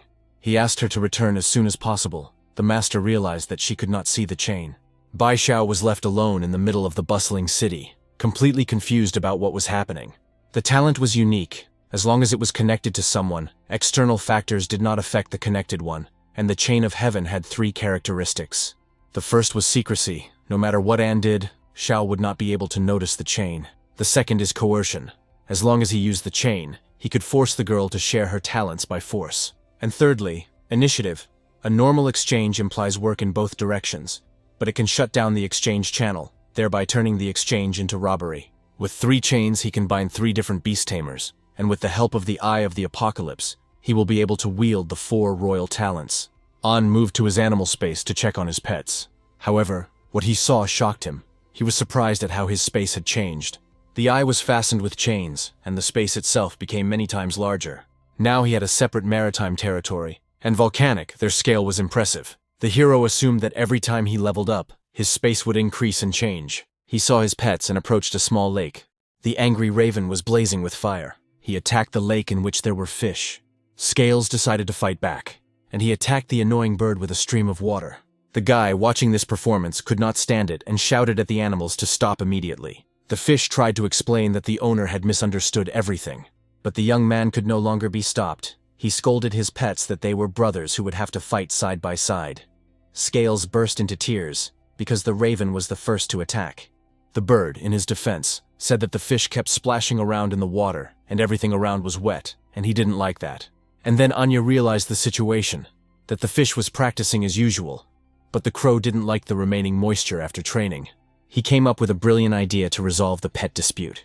The hero grabbed the fish, saying that it had outgrown the pond and that he would give it a bigger one. They teleported to the water area. Seeing the endless body of water, Scales perked up, and then he jumped into the water. He felt great in the depths. Splashing out of the water, he transformed into his true form as a whale. Anya was glad that now his pet could splash around in comfort, without the constant control of his small form. It's the raven's turn. He also needs to find a comfortable place to live. They teleported to a volcanic area where a tree stained with the blood of a phoenix stood proudly. The tree could enhance the talents of fire elementals. The boy carefully placed the fire crystal on the twigs. A large amount of energy has a great effect on fire pets, and the raven can then restore its strength. The bird immediately lay down on the improvised nest, and was serious, and asked the crow if he had trained his skills in the same way as the fish. The red-winged raven slowly turned to face its owner, and then he stood on the stone, posing and saying that he would soon shine like the sun.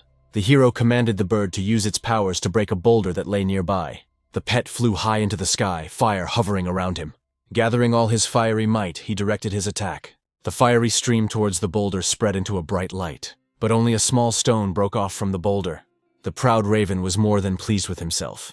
However, Anne was not happy with his success, and offered to train him so that his strength would increase many times over. But the bird refused, because he was destined to surpass the sun itself. The hero expected this situation, so he took out another fire crystal. He presented it to the raven, rhetorically asking what it was that he had in his hands. Redwing was driven mad by what he saw, as it was a royal-level crystal core. With love, the raven immediately rushed to hug the core. However, not so quickly. The young man picked up the crystal, not allowing the bird to get what it wanted. Anne, with a malicious smile, asked the chick if he wanted to get this crystal.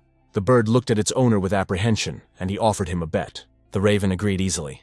The bet was that the raven would follow the boy's instructions. If the pet felt that the master's method worked, then the young man won. If not, then the raven would win.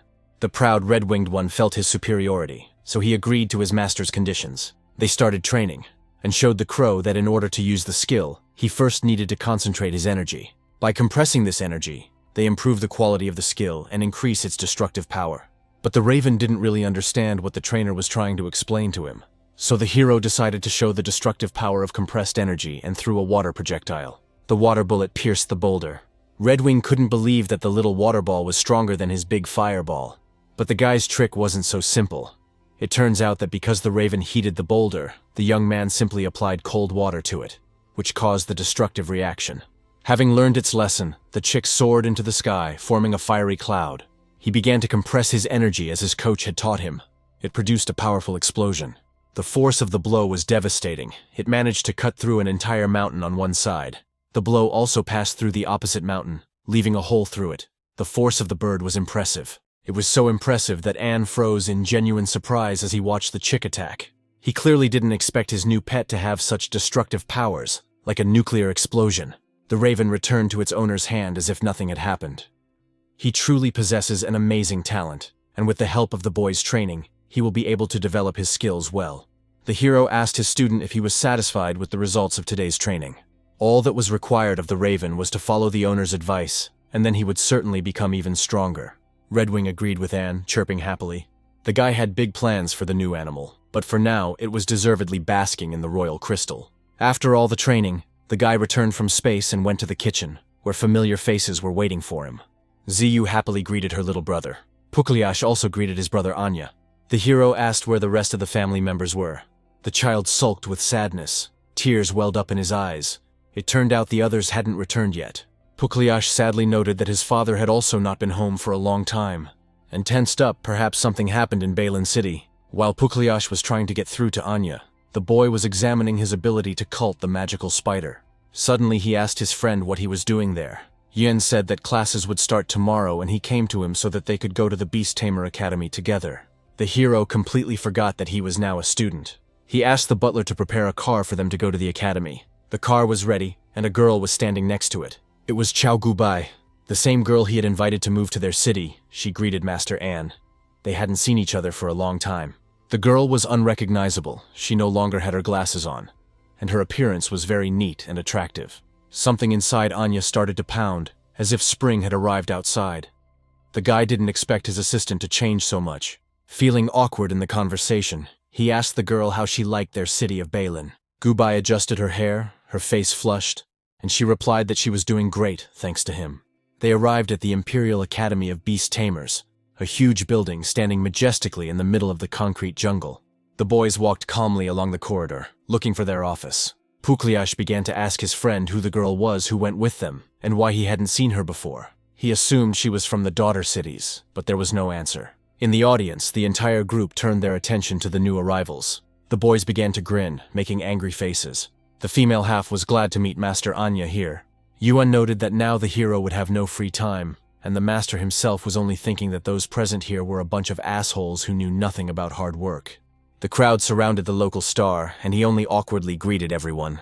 He wanted to discuss this situation with his grandfather.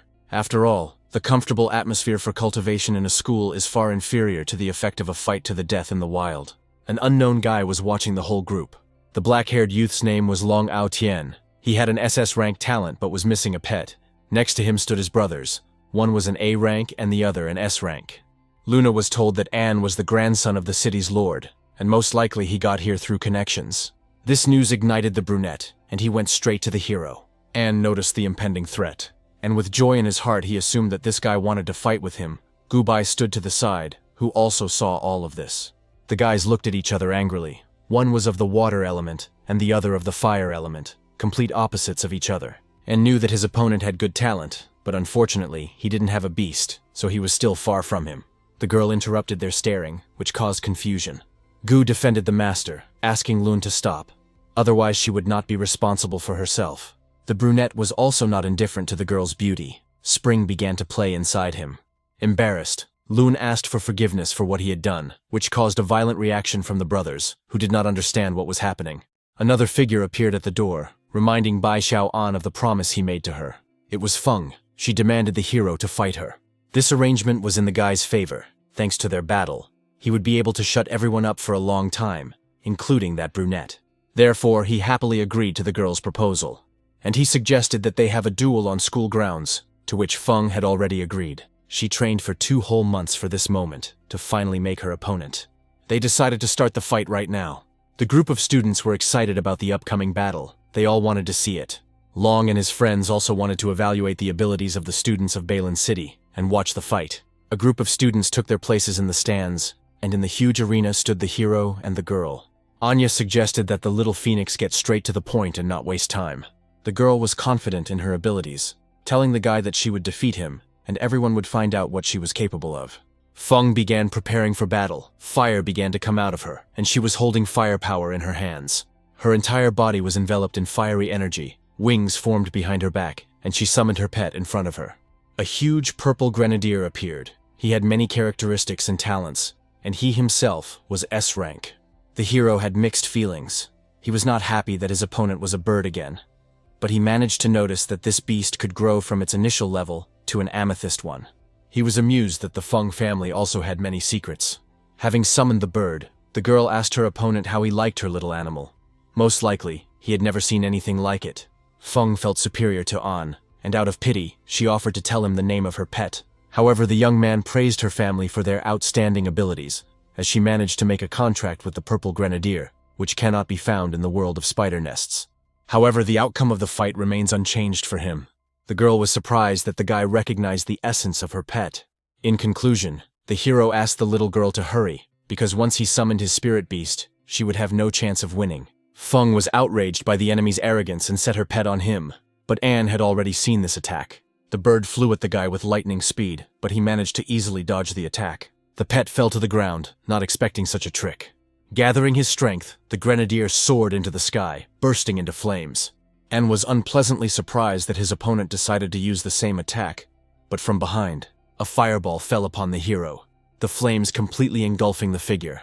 The brunette didn't understand whether the girl had managed to overcome him so quickly. The young man's hand appeared from the fire. It was not the end. He survived the attack without a scratch, and the guy mockingly advised Feng to use his strongest attack. Surprise and anger froze on the little phoenix's face. In the stands, students discussed what had happened.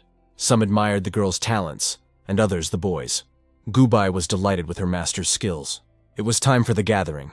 The girl decided it was time for her special reception.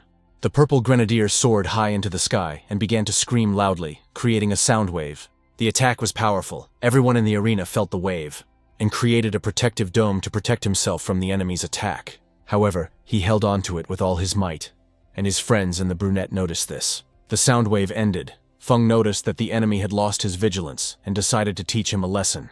It turns out the girl's skill could penetrate the protective screen, which is what caused the damage to the guy. But that was not the end of the battle, and gathered his strength and summoned a giant white-scaled fish to put an end to the fight. The scale immediately appeared from the space, of impressive size. The bird seemed so weak and small against the backdrop of the giant whale. The grenadier clearly did not expect an enemy of such size. With one stroke of his fin, the fish blew his opponent away. The bird flew into the ground at full speed, next to its owner. Her condition was deplorable. The pet could no longer continue the fight. An leaned over Feng, waiting. With tears in her eyes, the fiery girl whispered in fear that she was giving up. But the young man reminded her of something they had discussed when making the bet. The little phoenix completely forgot about the losing condition, so she began to grin angrily at the hero. Nevertheless, she pulled herself together, and, without looking the guy in the eye, asked what he wanted from her. The winner snuck up behind the girl and whispered his wish in her ear. The girl panicked and blushed deeply upon hearing this. The group had already gone down to congratulate the guys, but they had to return to the office. Suddenly, the entire city and the arena began to shake. Those present did not understand what was happening and what the matter was. Suddenly, the boys realized that an earthquake had started, and the crowd hurried to take shelter in the building. The cod was strong. The arena began to crumble before our eyes. One of the building's reinforcement flew straight at Anya. The guy didn't even have time to move before two figures appeared next to him.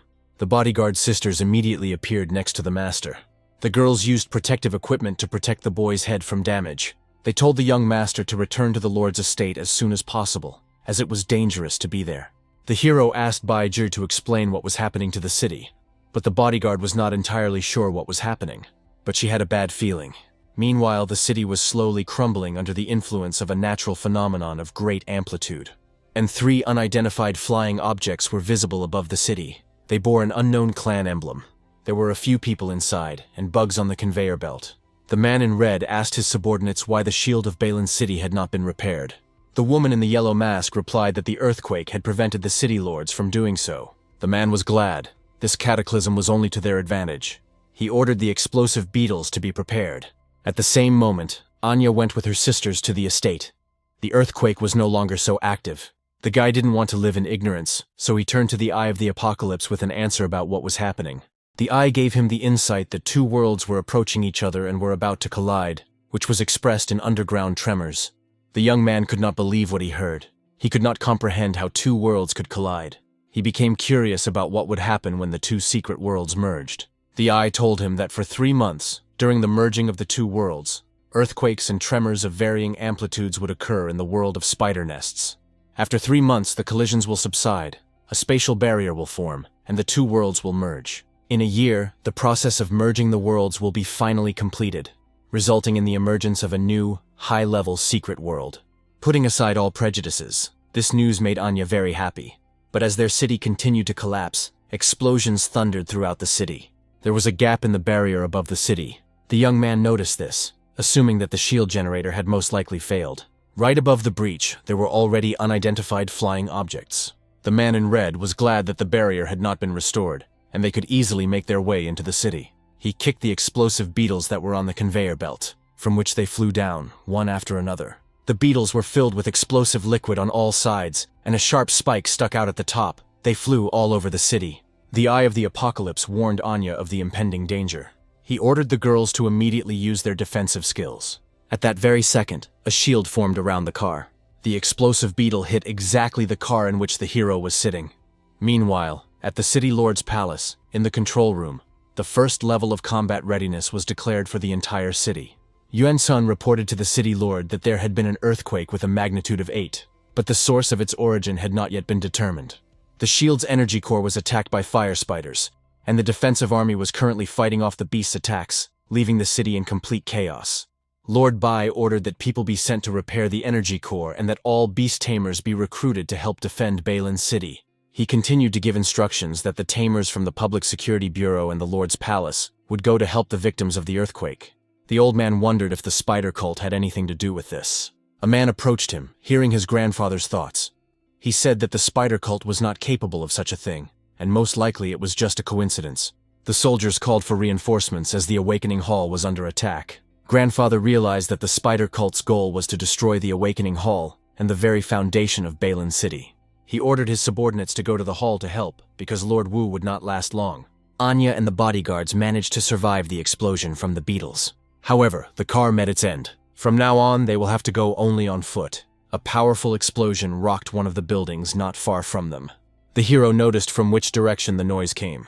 It turns out that this was the Hall of Awakening, and it was already under active attack. And behind all this there was a spider cult. The guys were surprised by this fact. It was unexpected for them. The bombs continued to attack the hall. The cult wanted to break inside. The man in red was preparing to use his secret weapon. Soldiers in the city of Balin tried to put out the fires as there were wounded people under the rubble. Amidst all the commotion of the tragedy, no one paid attention to the looming new threat. Huge boulders rushed towards the city at full speed. Their landing was accompanied by a powerful shockwave. The boulders turned out to be white spiders, their appearance evoking fear. The soldiers were stunned. They did not expect to encounter ghostly spiders on their way. The huge creatures destroyed everything in their path, and the soldiers retreated. Those in the Awakening Hall did not know what was happening outside. One of the soldiers inside tried to contact those who were in the city. There was a furious knock on the door. Mr. Wu ordered the group to prepare for the attack. The door could not withstand the pressure that was being exerted on it, and gradually it began to sag. Eventually, the entrance was destroyed and the spiders were able to get inside. The soldier did not have time to react to the enemy, and the ghost spider attacked him. The shield stopped working against them. Mr. Wu called upon his talent. A giant sword made of stones and crystals formed in his hands, and an elemental stallion was displayed on his back. The man ordered the squad to build a wall of shields. The soldiers obediently began to line up forward. Within seconds, a huge iron wall protected the building of the Awakening Hall. The Lord ordered to protect the crystal at any cost. He reinforced the living shield with his earth magic, filling everything with stones. The indestructible wall was fully prepared to repel the attacks of monsters. Mr. Wu whispered to the squad to be careful, as they only needed to buy a little time. This was his first attack on the court, and he wanted to retire with dignity. The enemy was very close. The commander ordered no one to surrender, because they were fighting for their city, for Balin. But the ghost spiders had their own answer to their defense. Wheels appeared under their paws. At all speeds, the insects flew into the protective wall. With the roar of the engine, the enemy rushed straight into the protective wall. One after another they crashed, accompanying the impact with an explosion. On the other side, Mr. Wu was calm. His barrier could withstand the onslaught for quite a long time. After another blow from the spider, the stone wall began to sag until it collapsed, creating a small gap.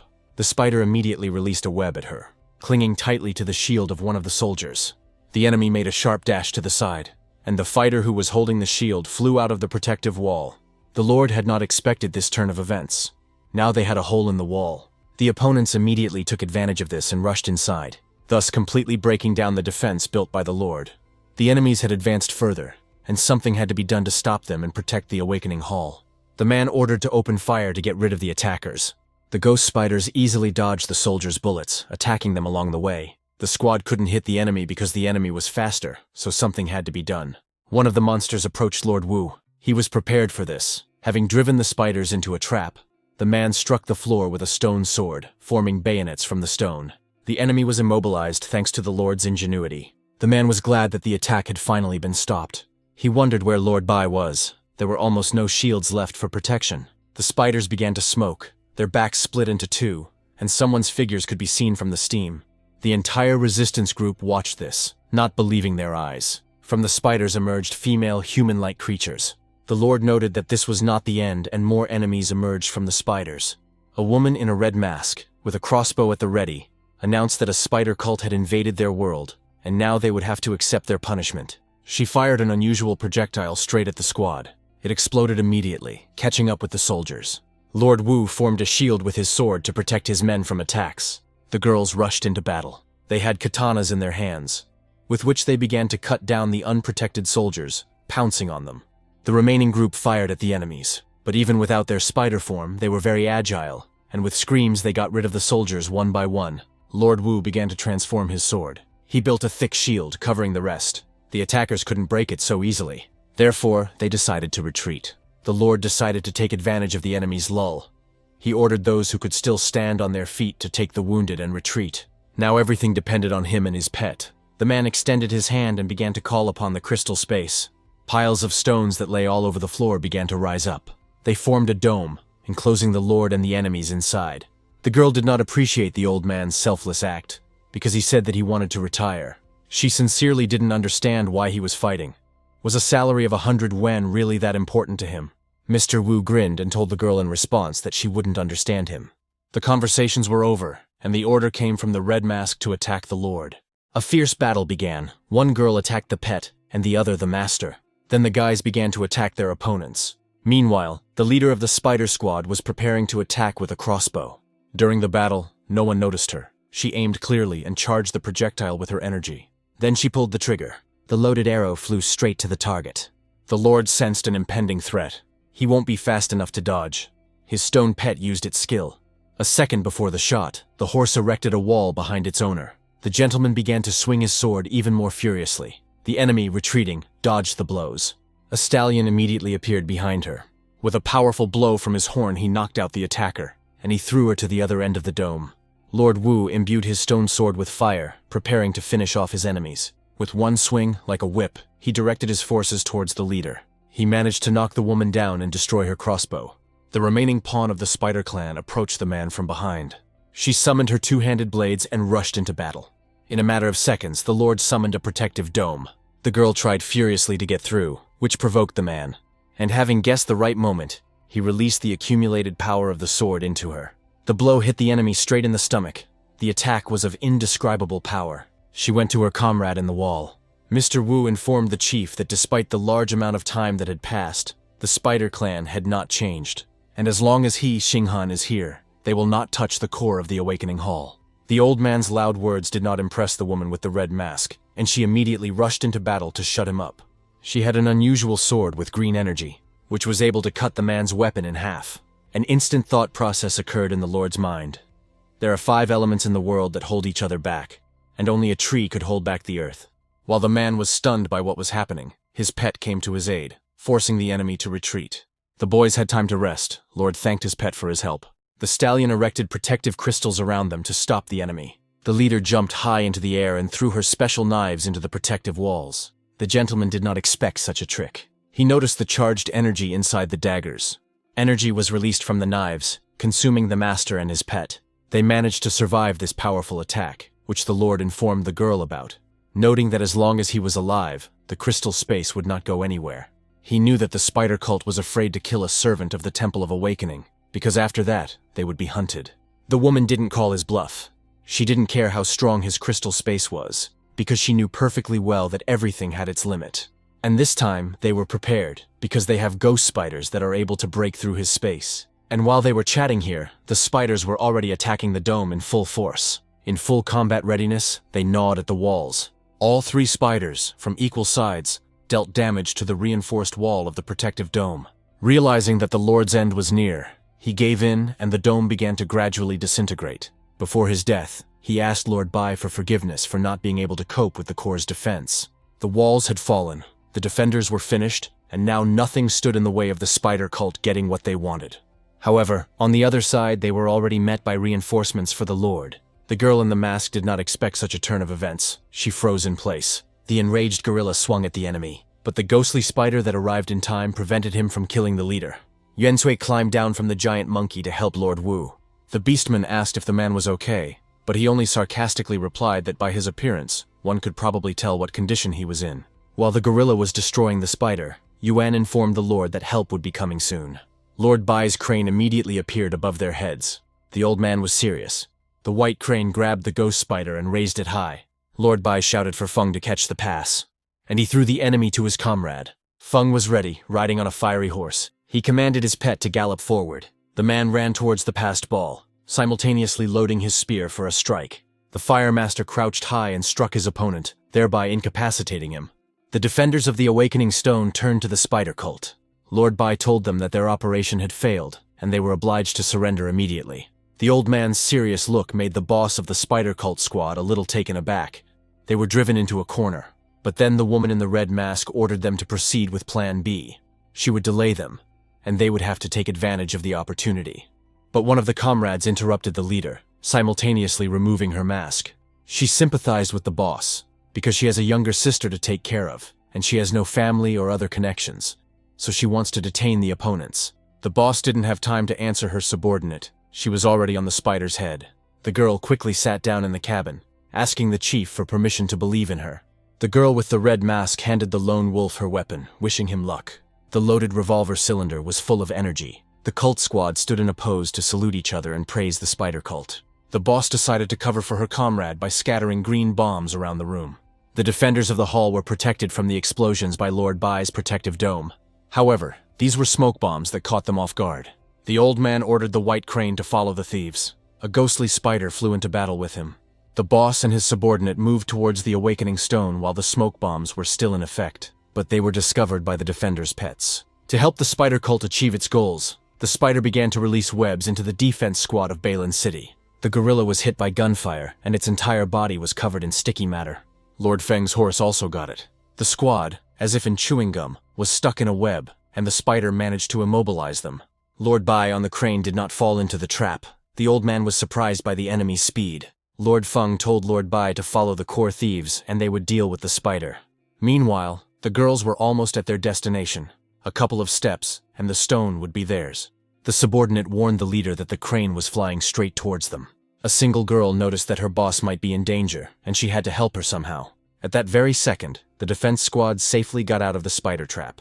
Gorilla and Mr. Feng aimed straight at the ghost spider to disable it. The monkey missed and hit the floor next to his opponent, causing him to rise into the air. Lord Feng crept up to help, swinging his loaded spear, catching the spider off guard. And he dealt a stunning blow. The beam from the spear cut through the body of the ghost spider, revealing its driver. Mr. Feng noticed that the intruder would no longer be able to disturb them. The defenders offered the girl to surrender. Their plan was doomed to failure. Lord Bai also cornered the spider cult boss and her subordinate, right in front of the Awakening Stone. The old man was surprised by the lady's stubbornness and asked if they really wanted to become his enemies. He raised his cane upwards, his gaze penetrating. If the opponents do not plan to retreat, then he will deal with them, and they may not expect mercy. A barrage of energy blades rained down on the intruder's squad. Mr. Bai ordered the pet to use the swift wind cannon skill. The girls were confused. A huge vortex flow was flying straight at the cult's subordinate. The boss methodically tried to break the attack with her katana, and she succeeded. Since the white crane belongs to the arboreal line, Lord Bai wouldn't be able to suppress their attributes, so another way had to be found to stop the villains. The woman with the red mask ordered her subordinate to go to the core while she would cover her. And they set about carrying out the plan. Time was running out. They had to act quickly. The comrade rode below the lord, while the boss dealt him a distracting blow from above. The old man ordered the white crane to deal with the thief while he dealt with her leader. The girl in yellow threw the blade high into the ceiling. By clinging to the pipe, she managed to avoid being hit by the bird and rise up in time, and easily fly over an obstacle in the form of a pet. Like a spider, she moved nimbly on her blades, approaching her target. The blade caught on the door behind which was the awakening core. The girl made a sharp jerk with her whole body. While the boss was distracting Lord, her subordinate rose high above the safe doors. She managed to jump over them. She was already in the room next to the crystal. The old man noticed this. The thief was typing something on the console. The core was practically in her hands. The last thing she had to do was press the button. With a cry of glory for the spider cult, she set out to complete the mission. But at the last moment her hand stopped and a tremor ran through her whole body. Mr. Bai, using his cane, managed to put a collar on her, thus preventing her from pressing the button. The man looked towards the cult and turned to them, saying that it was all over. Meanwhile, the rest of the defenders were dragging the spider's driver out to take her into custody. The girl objected that it was their house too, and it is they who are considered the invaders here, and not they. They had no right to treat them like that. She was outraged that the defenders were portraying themselves as victims. Her patience snapped. She pointed the revolver her boss had given her and took aim. The shot was immediate. The bullet flew towards Mr. Feng, but he managed to easily dodge and the shot continued on its way. Her target was Lord Bai. She flew so fast that the old man simply wouldn't have time to dodge. His pet instantly exposed himself to the blow, thereby baffling his owner. The bullet entered deep into the wing. The energy spread throughout the white crane's entire body. Mr. Bai was shocked by what he saw and shouted at his pet, but the bird completely dissolved into thin air in a matter of seconds, leaving no trace of itself. The energy that was contained in the bullet was fatal.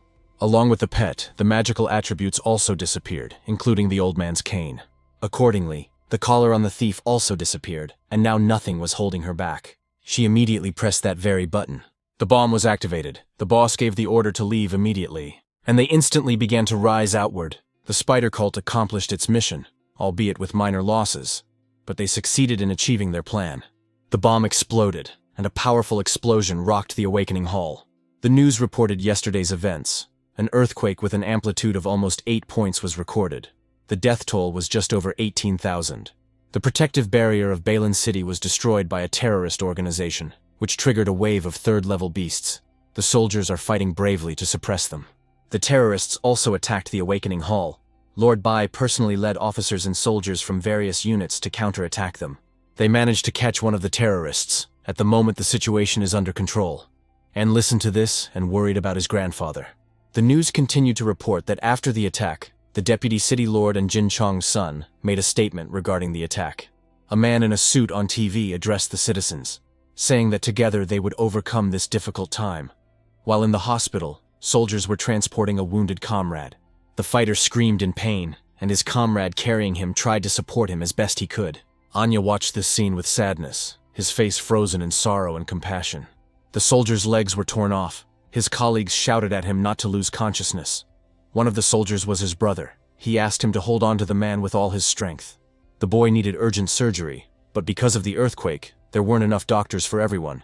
They would have to wait for the doctor to arrive.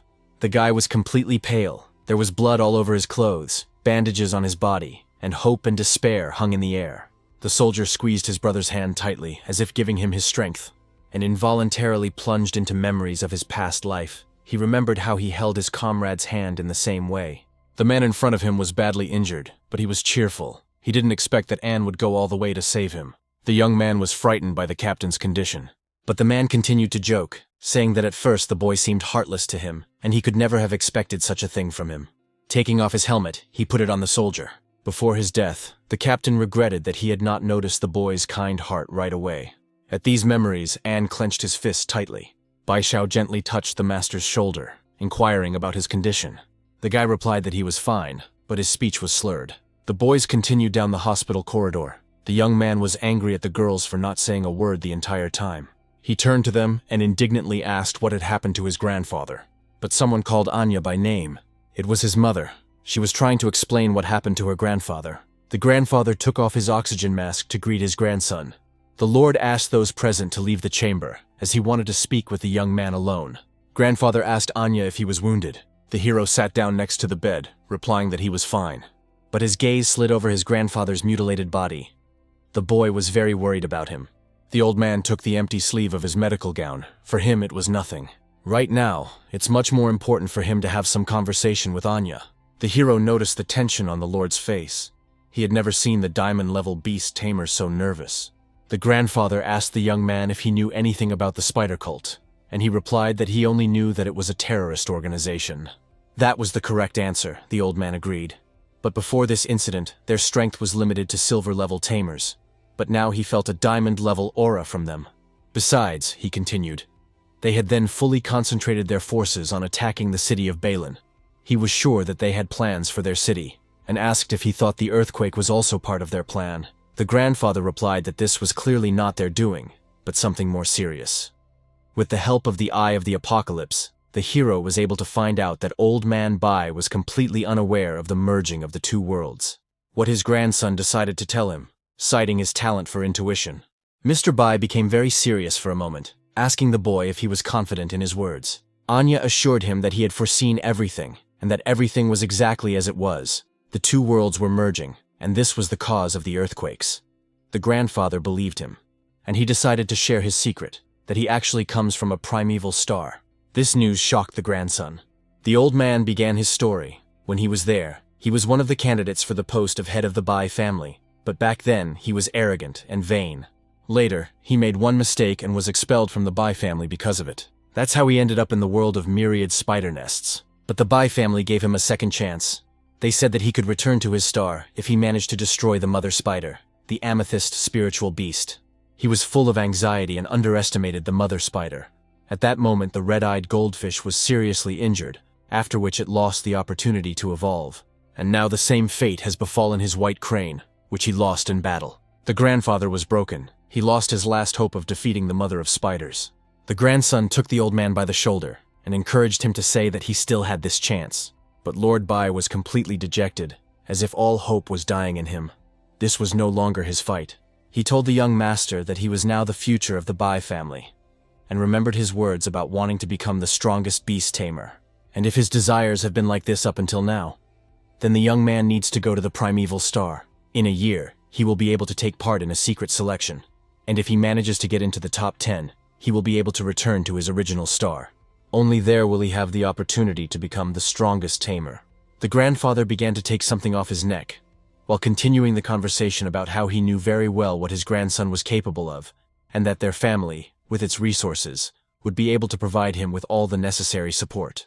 He handed the hero the key to the treasury, informing him that it would contain enough resources to provide him with a diamond level. The old man asked the boy not to follow in his footsteps, and remember that the most important thing in this world is human connection. These words reminded Anya of his captain, who had told him the same thing in his past life. He gratefully accepted his words along with the key to the treasury. The hero's sister sat and waited for her family. She was worried about her brother. The maids tried to calm her down so that she wouldn't worry. Anne walked through the door and Ziyu noticed him immediately. The boy, looking at the key, was deep in thought. He was thinking about the words his grandfather had told him. The little sister rushed at full speed to her long-awaited little brother. Like an angry kitten, Ziyu flew high above the guy. The girl was so happy to see him that she jumped on his neck, surprising everyone present with her antics. She was glad that at least her brother returned home and asked how he was feeling. The boy patted his little sister on the head with care, replying that everything was fine. He thought that he had a wonderful family in this world, and he should cherish it. After experiencing death in his past life, he was afraid of becoming weak and helpless, so he wanted to become the strongest beast tamer. But now he realized that this was not the most important thing at all, and family ties that helped him live again. After some time, An was fully equipped for adventure. He told his sister that his parents would be back soon and instructed her to give him the box. Ziyu replied with complete confidence that she would carry out his instructions. He explained to her that her older brother had urgent business and would have to leave for a while. He asked her to behave well and wait for her mom and dad to return. Gubai, also equipped, approached them and greeted the master, and asked the girl if she was ready to join him on this dangerous adventure. Gu replied that she was ready to follow him wherever he went. On the way, he asked her if she was afraid of this, but the girl was sure that everything would be fine as long as he was around.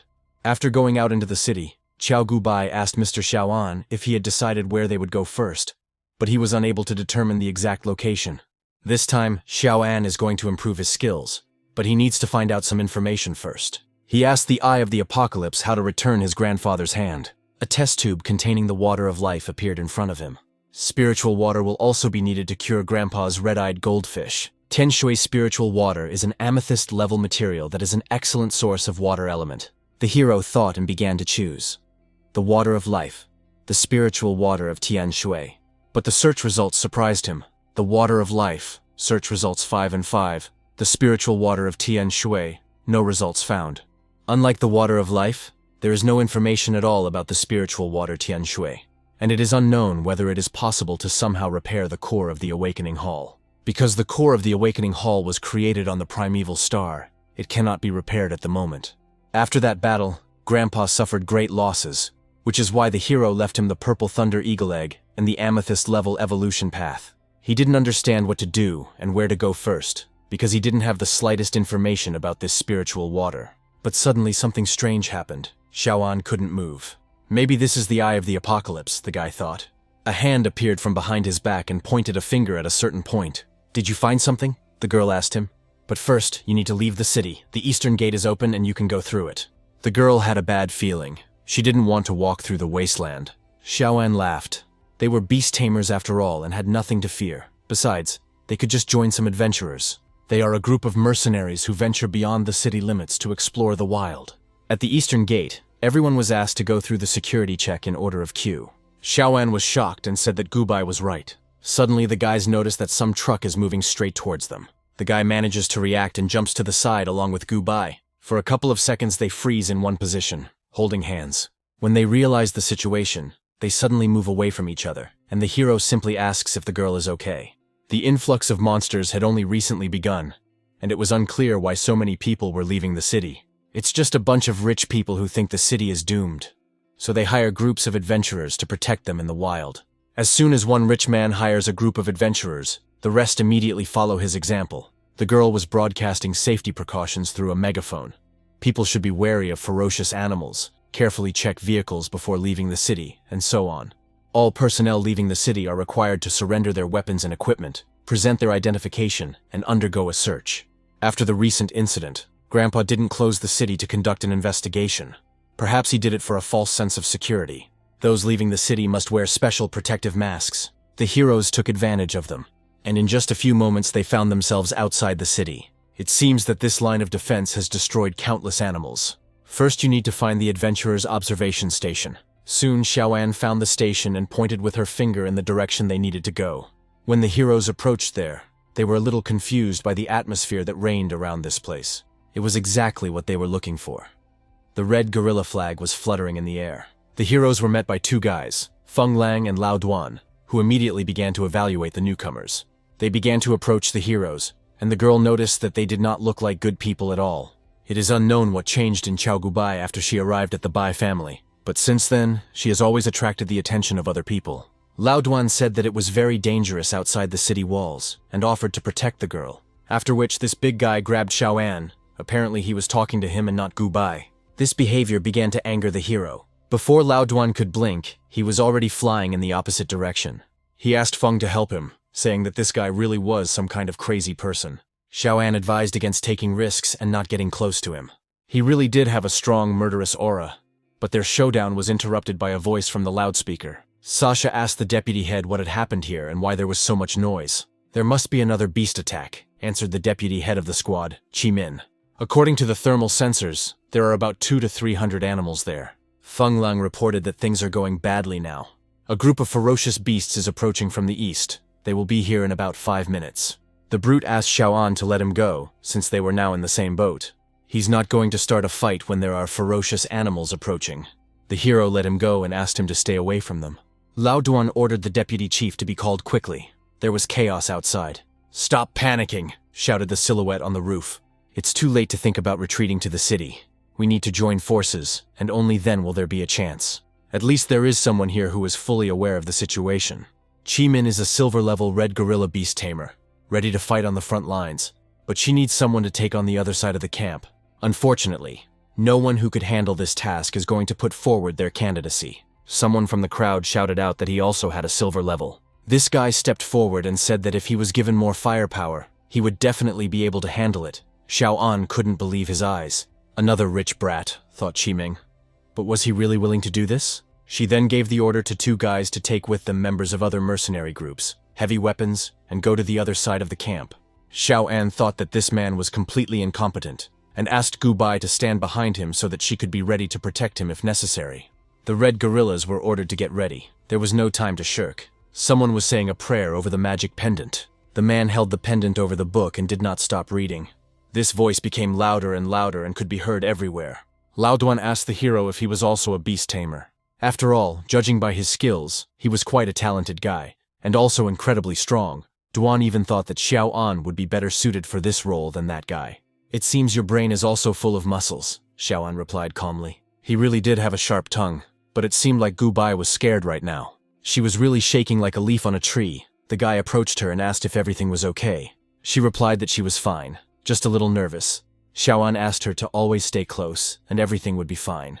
"The animals are already close. Everyone get ready. Don't shoot. They're about to step into a minefield. These monsters are already very close. Everything is going according to plan. The area is foggy. The mines have gone off. Jiqing has created a truly amazing minefield. Some of the monsters were immediately shattered into pieces by the explosion, but they are still quite durable. You need to connect weapons. A couple of animals broke through to Lao Duan. You need to be at full strength. One of the animals still managed to escape the automatic machine guns. Ji Qing was furious that Feng Ling didn't help when he saw it with his own eyes. Lao Duan said that the caliber of these machine guns was too small and he didn't like it. Huge caliber is best. The animals were fired upon again with even greater force. The bronze-level beasts are already close, and Xiaoan's eyes show the eagerness to fight. But then that same guy appears, saying that it's finally his turn to join the battle. We need to dump the gasoline canisters before it's too late. Everyone started to help and carry out the order. The canisters fall down directly onto the animals. The teams work quite harmoniously. Xiaoan noted the adventurers' good work. Of course, red gorillas are one of the best groups in the entire wasteland.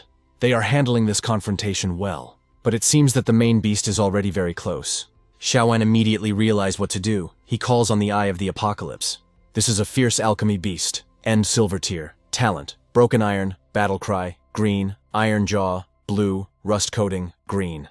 This beast began to change in its appearance. Feng Ling reports seeing 7 to 8 silver-level pigs. These words surprised Lao Duan. He turned to this rich boy and said that he would leave the rear to him. He adjusted his glasses with a smile and agreed. He raised his hand up and commanded the golden horned toad to come out. Golden horned toad, level, mid-silver, talent, flexible body, skills, toad bomb, long tongue, metal body. Silver tier beasts strengthen the beasts around them, so you need to deal with them first. Chi-Min gave the order to the red flame gorilla to act. This is a truly powerful opponent. This gorilla scattered the animals one after another in different directions. Chi-Min asked the gorilla to use one of his special moves. She obeyed and immediately took action. It was a red lotus explosive box. She was then informed that the military was already on its way and would arrive in approximately 8 minutes. She asked everyone to hold out a little longer because reinforcements were already on the way. But one of the guys suddenly froze. A huge shadow of an unknown creature fell on him from behind. But fortunately, Xiaoan was nearby and was able to quickly react to the danger. He began to fight these creatures alone. The guy behaved quite calmly. He was confident in his abilities. After finishing, he noticed Gu Bai and asked if her spider had reached the bronze level. She was actually able to improve her level using materials from the black market. The guy didn't understand how one could be so lucky. Meanwhile, the battle continued. Unfortunately, the firepower was weakening and it was time to start using spirit animals. The guy with glasses ordered the golden horned toad to use its tongue. It was something unusual. One toad was able to destroy several animals at once with its tongue. Xiaoan realized that everyone was giving it their all and he couldn't fall behind either. He decided to send his red-winged raven forward. He asked him to stop fooling around. He didn't give the raven any commands about what he was doing.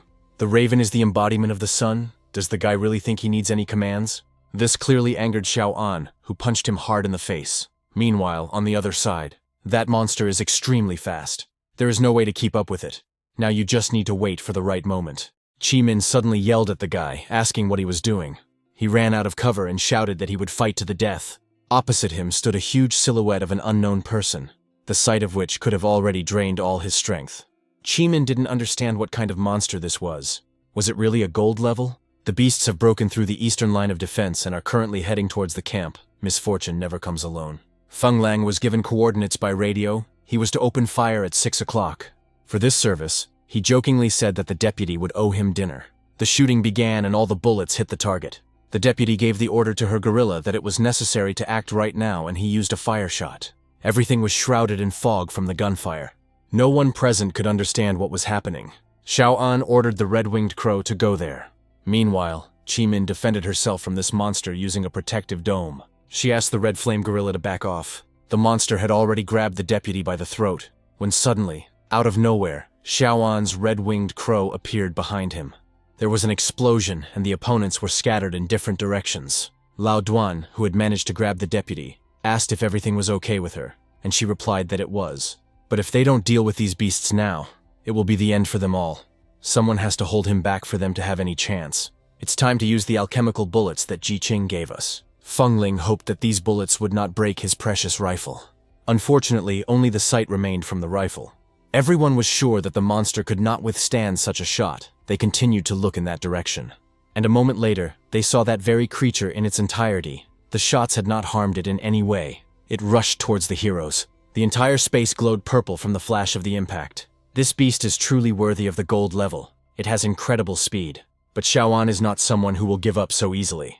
The movements were too fast, and it was impossible to follow his movements with the naked eye. Also, this creature was very strong, and because of this the shield could soon be destroyed. And so it happened. The The shield cracked and it seemed that the final blow was about to be dealt. Luckily, someone managed to grab the hero just a centimeter away from the monster's clutches. It was Gubai. It was she who saved the guy from death. He immediately began to thank the girl, and immediately began to apologize to her for falling on her. She saved the guy with the help of the lava spider, and now gave him the order to use the lava splash. This monster dodged again, it's just amazing. Even with his speed, he was unable to dodge a long-range rifle attack, but at the same time, he easily dodged any attacks from the spirit beasts. Most likely, he is only able to sense vibrations of spiritual power. He does not perceive physical information. Xiao An has come up with a way to defeat this monster, but he needs the help of mercenaries. But at that moment, they were already running away as quickly as possible. It became clear that now the heroes could only rely on themselves. But then a guy with glasses joined them, reminding them that he was a silver-level animal tamer. Golden Horned Toad, Obsession. The animal immediately swallowed the guy after these words. An A-level talent that allows one to become possessed by a spirit animal, where the mind and body merge together, and various attributes greatly enhance new skills. It's a pretty useful skill, even if it looks pretty ugly. This toad was already standing in front of the monster and was ready to attack. The guy shouted that he wanted to demonstrate to them the power of Ming Xiao. That's his name.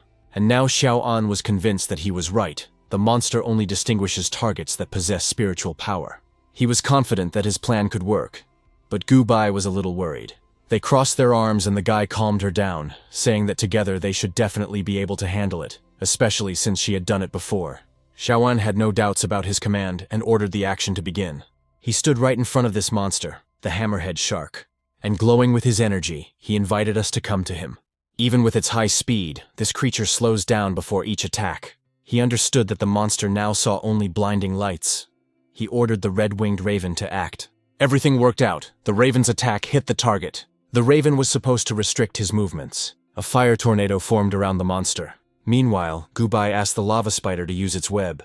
And now it's time for the final attack. An atomic beam that engulfed the entire space with its flash. A checkpoint near the border of Balin City. They managed. The hero asked Gubai if everything was okay with her. She answered positively. But they suddenly realized that the monster was still alive. This was really not a joke. Xiao An realized that he would have to use something else. He summoned a huge whale, which emerged from the ground and began to suck the monster into itself. It is a white-scaled giant fish. But suddenly, Xiao An fell to his knees. He didn't understand what was happening to him, as if something was eating away at his strength. Lao Duan meanwhile opened the bunker hatch, thinking that everything was probably about to end. Chi Min asked him to check if there were any survivors, but their camp had been wiped off the face of the earth, so he doubted there were any people left there. But suddenly in the distance they saw those same two newcomers. Xiao An was completely exhausted and most likely needed help. He passed out. In this state, it seemed to him that he was going deeper and deeper under the water. He was short of breath, but suddenly he began to hear voices in his head. Someone was calling his name, but the boy couldn't understand whose voice it was. This caused him to suddenly open his eyes and come to his senses. Sasha and Gubai stood over him. The girls joyfully shouted to the doctor that he had woken up. He was fine. He just probably spent too much spiritual energy. But he didn't believe that the upper limit of his energy could be so low. This shouldn't happen. Lao Duan came in and told them that his boss was waiting for him. The heroes went outside, where Xiaoanya was already waiting for Qiming by the fire. She didn't expect this guy to be so capable. That's why they just abandoned him and ran away, Xiaoan asked in surprise. The hero can blame her as much as he wants. But still, Qiming is the vice leader, and she is responsible for the lives of her people. And if she had known that Xiaoan was capable of wiping out the entire camp, she would not have done it. Qiming invited the hero to join them, but the guy didn't want to trust them right away, because if he was abandoned once, it could happen again. But they have lost several of their people and are no longer as strong as before. They have business to escort the employer to the city of Jiaolin. This city is on the way to the city of Jumu. You can get there by riding on their tail. The deputy head suggested not to give up so quickly, and offered compensation of 30% of the proceeds. Xiaoan accepted the offer but added that he did not join them to work for them. Red Guerrilla Outpost near Jiaolin City. Lao Duan complained of fatigue. He had already lost count of how many times he had to repair the engine. They planned to stop at this place today and head to Jiaolin City tomorrow. But Xiaoan asked why they didn't do it today. At night this forest becomes extremely dangerous. Even gold ranks can die there. Suddenly, a nasty squeaky voice was heard, shouting, asking why they weren't there yet. The girl in the vulgar outfit screamed that they were all a bunch of scum and that this trip was absolutely disgusting. Sasha asked her to shut up if she valued her life, as these sounds could attract wild animals. This girl's brother is the mayor of Jiaolin City, and he is a gold-level expert, so she demanded to be treated with respect. A guy appeared from behind her and started asking her to calm down. But she didn't stop screaming. She didn't give her money to suffer. How could she even think of insulting her bodyguards in the middle of the wild? Jimin still said that they would spend the night here today and move on tomorrow. Everything is quite primitive, and the guys have a bad feeling. Xiaoan smelled a strange odor. At that moment, Gubai added that she was starting to feel unwell. The bodyguards looked into the tent to check if the heroes had turned on. It actually worked. Everyone was out cold. This drug is quite effective. The thing is, this guy has outstanding combat power. He could replace Feng Lang. But to do that, he needs to win his trust. They even suggested that Xiao An was the young master of some prestigious family and had come to the wild for training, and that they could ask for a huge ransom for him. Then they could stop their business and no longer have to risk their lives. Lao Dan noticed that someone was missing. Behind them, there was a mysterious man who was reading some kind of address to God. This angered Jimin. Why was this man still conscious? This couldn't be, because the substance that Sasha used could kill even an elephant. Lao Duan pointed his gun at him and asked him to stop his legal nonsense. He raised his hands up and asked them to calm down so they could talk calmly. Jimin guessed that this man was a member of the spider sect. They certainly didn't expect this. But Xiaoan was also conscious. It was a good coincidence for him. The guy knew about this paralyzing substance in advance and simply pretended to take their bait, while he himself put on a mask. It seemed to him that these guys were ordinary kidnappers, but he never thought that the spider cult could be involved in this. He decided to just observe what was happening. Qiming asked what the spider sect wanted from them. This man is a direct agent of the cult. His codename is Alpha. His job is to recruit geniuses into their cult. And he's not interested in all these guys, except for 2 newcomers. They're looking for people who are capable of defeating gold rank beasts and above. Jimin didn't like this. She immediately said that it was her product, and if he wanted to talk about buying it, then it was worth discussing. But the man replied that the spider sect does not do business with other people. It turns out that he just wants to take them for free. But why these 2 appeared so suddenly was not entirely clear. Xiaoan understood. He saw a holographic projector. A look of horror appeared on Qiming's face. Someone had shot this preacher. It was Feng Lang. It was also a shock to everyone how he survived. But the shooter missed, and the man is still alive, although wounded. At this moment, Lao Duan also discovered that it was a hologram, and he was alone here. Of course, the team didn't like that the man wanted to fool them. But he said that their priest was on his way here, and if they touched him with even a finger, they would die a terrible death. But before he could finish his words, everyone immediately pounced on him in a crowd and began beating him. At that moment, a priest of the sect was indeed approaching them. They were preparing to land. The adventurers immediately heard some strange sounds. The preacher's face immediately changed, and he whispered that the priest was already here, and that it was the end for them all. Some shots and flashes started to be heard. Xiaoan couldn't understand what was happening. Animal race, corpse beast, level, gold tier peak, talent, eyes of fear, skills, mystic flame, illusion of fear, shadow dash.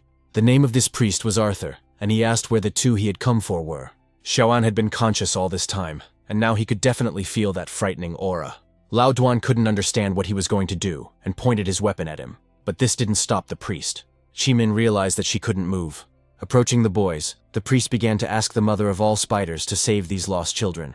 He took out the spider venom ascension elixir, a spiritual medicine created from a mixture of the essence of the demonic illusory spider and various herbs.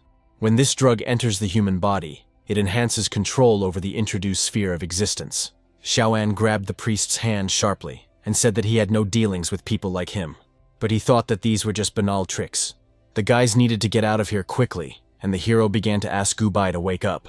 Having picked up the girl in his arms, he rushed to run away from this place as quickly as possible. This sleeping pill had a very strong effect, and the girl still could not come to her senses.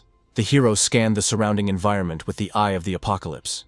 Near them, there was a banana plant, a hunter plant, which could be used for their own purposes. The banana tree was blocking their path. Gubai was still under the influence of the drug, so their movements were limited for now. The followers are still in the air and we need to figure out what to do. We'll have to use Imperial space again. Last time it was able to save the heroes from a nuclear explosion. Now that Gubai is safe, all that remains is to deal with the followers. And we also need to resolve the issue with the banana tree. Considering the fact that it is night now and there is a banana tree nearby, the advantage is on Xiaoan's side. Meanwhile, the team of adventurers was bound by magic and could not move. This male preacher asked the priest for help while kneeling, but he only asked the mother of spiders to guide his soul to the promised land. It was quite unexpected. The priest killed his subordinate for some reason. Fan Ling reported the situation. His weapon was completely broken, and he could not help them. Min couldn't believe that this was how her end would be. The priest was informed that the boy had been found, but the girl was not with him. He ordered Xiaoan to be brought to him. The hero was chased, but he was only glad they fell for his trap. As those monsters began to approach him to grab him, Xiaoan immediately erected a protective dome above himself. They clearly didn't expect this, as they were immediately grabbed by the banana tree's vines. It was a tree spirit beast. Of course, the guy exclaimed joyfully. The goal was achieved. The banana hunter only attacks those who invade its territory. Their animals are too big, so as long as they are on the edge of his territory, the banana hunter will consider them invaders. And the very moment he considers them invaders, he will punish them with his most terrifying technique, the completed form of banana hunter. He will suck all the strength out of them. Banana fruit is a silver-level material rich in vital energy and can be used to treat various diseases and ailments. Given their vitality, they can serve as a substitute for some of the materials used in creating life essence potions. Xiaoan cut off a banana branch from the tree and immediately felt a pleasant aroma. It was so enticing. But the hero got a little distracted and crossed the line. Perhaps the tree didn't notice. Perhaps it was because all its attention was focused on sucking out spiritual energy. Well, then the hero is safe. But then a frog jumped on him again, and Xiaoan even thought that he was cursed in some way that attracted frogs. And then he felt something alive behind his back. Meanwhile, the priest demanded to be informed of the situation, and received a response that they would need reinforcements. The souls of the Alpha team will become part of the Great Spider Queen. Min was shocked and didn't understand what was happening. The priest told his multitude of spiders to begin to act. Fear, horror, and incomprehension appeared on the faces of each of the heroes. From now on, they will all obey the orders of the sex priest. Otherwise, the explosive spiders on their necks will detonate. Meanwhile, Xiaoan was running as fast as he could, trying to escape from the banana beast. He already thought that this was really his end. But the hero was lucky and was able to leave the territory of the banana hunter. Plant-type beasts were indeed extremely powerful. Xiaoan doubted that he would be able to form a contract with even one of them. But suddenly something caught his attention. It seems there is someone here. People from the spider sect are really pursuing the heroes. Lao Duan couldn't even imagine how one could look for them in the forest in the middle of the night. At this time, the priest again turned to the mother of spiders with a request to help and show his servants the right path. Xiaoan began to sense danger, and it was at that moment that the group of hunters who were after him saw him. He couldn't understand why the adventurers joined the spider cult. Ji Qing pointed a gun at the hero and ordered him not to move. All he had to do was use the same trick. He had already used this many times, and fortunately this time the hero managed to escape again. The priest didn't like that they weren't doing any work, but were just messing around. Min was dissatisfied and shouted that they were the only beast tamers here, and they couldn't be compared to ordinary people. The priest reminded them that the heroes had bombs attached to their necks, and that they had no right to set their own conditions. These words made the chief very angry. She relayed the information to Feng Lang that everything was fine, but there were bombs attached to their necks, and he replied that he would try to help somehow. But they still didn't know how exactly these bombs worked. Feng Lang had better not show himself until this became clear. Xiaoan hid behind one of the trees, and a strange painful sensation appeared in his hand again. The source is damaged, spiritual energy regeneration is weakened, the upper limit of spiritual energy is reduced by half. It seems the hero has used too much spiritual energy. He doesn't know how long it will last. It feels like this day will never end. The adventure team wandered throughout the forest trying to find Xiaoan. The hero watched them and still could not understand why they joined the spider cult, what the reason was. But suddenly he noticed an explosive spider on his neck. This means that they are forced to do such things. It was the turn of the red-winged crow. But Xiaoan asked not to kill anyone. He needed to talk to them.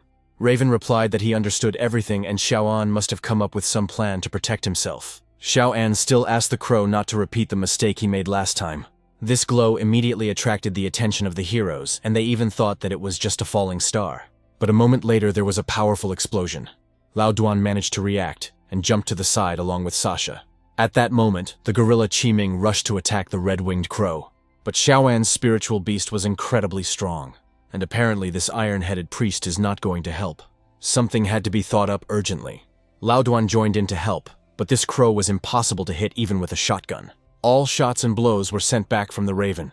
Xiaoan was not satisfied with the work of his beast. He disobeyed again. And then the hero decided to go out himself and just asked to talk. "We have nothing to discuss," Qimin replied arrogantly. She had a reason for wanting to take the hero, but Xiaoan had no intention of cooperating with the sect. It looks like a battle is unavoidable this time. And the gorilla rushed towards the hero with renewed vigor. The hero had little spiritual energy, and he understood that he would not last long, so this time he covered himself with a magical shield. He thought a good option would be to simply throw his shield towards the enemy. Chi-Min remarked that it was quite ingenious to throw his shield at her. However, this is not a training fight at school. There aren't all those rules and restrictions here. Chi-Min used the power boost. This frightened the hero considerably. He began to think that this was the end for him. Chi-Min actually knocked the guy to the ground with one blow. The spider cult is an enemy of their federation. And does Chi-Min really believe that they will let them live after capturing Xiaoan? "What do you know?" she shouted back at the guy. But he suddenly grabbed her by the head and pulled her closer to him. He understood perfectly well that they were all simply being intimidated, and it can help them get rid of spiders on their necks. But why would Chi-Min believe this guy? He knows that their friend Feng Lang with an injured arm is in the bushes behind them. Feng Lang immediately received orders to act. Everything around was shrouded in fog, and Feng asked no one to move. But Chi-Min shouted that they weren't finished yet and had no intention of giving up. They held Xiaoan by the arms and dragged him to the priest, saying that they had caught him. Now he had to let them go. But what about the girl? She also needed to be brought to the priest. But they didn't agree on this. The condition was to bring only the guy. He reminded them again that there were explosive spiders on their necks. But now Chi-Min replied that it didn't matter anymore. At that moment, Feng Lang jumped out of the bushes and started shooting at the priest. The team was ready for this. We need to act now. Ironhead wasn't prepared for this. A couple of minutes ago, Xiaoan advised the guys to think about his proposal. They used a smoke bomb to block the view of the spiders on their necks, but they didn't know if the device was wiretapped, so they should have spoken more quietly. Xiaoan had time to study this beast, and was sure that there was no wiretapping there. Otherwise, he would not have spoken so loudly. Then Chi-Min asked to tell them the plan. Firstly, the explosive spiders on the necks have extremely low intelligence, so the priest gives orders with the staff, so it is necessary to limit his movements and not allow him to use the staff. After which all that remains is to simply destroy the staff. However, he is a gold-level beast tamer, and Xiaoan is confident that he will resist. This is why it is worth coming up with a backup plan. And so it all happened. The priest became angry that he had been too kind to these impudent people. The plan was this. After the priest broke free from control, he would decide to act. He will want to give the order to the spiders to detonate. But explosive spiders have quite a long delay before exploding. They do not explode instantly. At this moment, he will be most vulnerable. But still, he was able to grab Ji Qing by the neck and said that the lady knows everything in advance. His shield is extremely strong. But when someone manages to get close to him, this shield becomes completely useless. The girl asked with a smile on her face whose turn it was to cleanse the sins. Their plan worked. Everyone was happy to finally get rid of these spiders. They gave the priest even more speed, and he moved in the opposite direction from them. After which the whole team also rushed to run away. In fact, the priest had not left them. He was close by again, and began to make some kind of signs with his fingers. The entire space was engulfed in purple fire. This is a gold-level beast tamer domain. Feng Lang began to call the captain as quickly as possible. The signal is too weak, so you'll have to use something else. He pulled the antenna out of the radio and began to try again to establish contact with the captain. The signal arrived. The fair-haired girl told the captain that Feng had important news. This angered the captain. They were having a meeting. The guy said that the spider cult had trapped them in a green banana forest, and the deputy head and the others were asking for help. The captain didn't understand what the spider cult was doing there, and why it would fight her people. They must have had some kind of misunderstanding, added the unknown silhouette opposite. But the last person who dared to touch her people is now underground. Meanwhile, the priest's power seemed to grow stronger, and took more and more space under its influence. The parasitic bat, the three-headed corpse of the spirit beast, the spiders of Neverwinter. He gave them all the order to attack. Xiaoan wasn't sure if they were really spirit beasts. They all looked pretty vile. He turned to the raven and said that it was time to use all the crystals he had eaten. Xiaoan began to change his appearance in an instant. His body, arms and face were covered with armor. The attribute has been changed to fire, so if its source is damaged, it will not affect the hero in any way. The talent for fusion is simply magnificent. It's a pity that Ming Xiao didn't know how to use this talent. Xiaoan is now definitely making full use of it. The priest also replied that fusion is a rather rare talent. However, he was convinced that Xiaoan lacked experience. He ordered the Neverwinter spider to use the terrifying light, and something strange began to happen to the hero's body. He can't move and doesn't understand what's happening. He was overcome by an extremely unpleasant feeling of fear. It seems like they are afraid of something, because soon the priest removed this effect from the guy. Xiaoan had already gotten used to his form and advised his opponent to be more careful. When gods fight, mortals can only suffer. Something dripped onto Lao Duan's shoulder and they all turned around, sensing that there was someone behind them. They started running and there was no time to be distracted. Xiao An was now completely uninhibited and could fight to his heart's content. He rushed into the attack. Explosive turbocharge, absolute flame. The guy increased the amount of spiritual energy. He realized that the red-winged crow's spiritual energy was overloading his body. The priest was shocked that he couldn't suppress his attack and realized that this bronze-ranked guy was full of secrets. He was becoming more and more interested in it. Xiao An was glad that he showed his face, and the priest decided that the hero was worthy of seeing his full power. He began to merge with the mother of all spiders. The adventurers were completely horrified. They did not understand what was happening. Let's start the second round. The priest believed that Xiao An was not experienced enough. The hero fell to the ground without strength. The priest wanted the boy to feel the real difference in their powers. He began calling the hero to come with him, which angered the guy even more. But then Chi-Min appeared, saying that this guy belonged to them.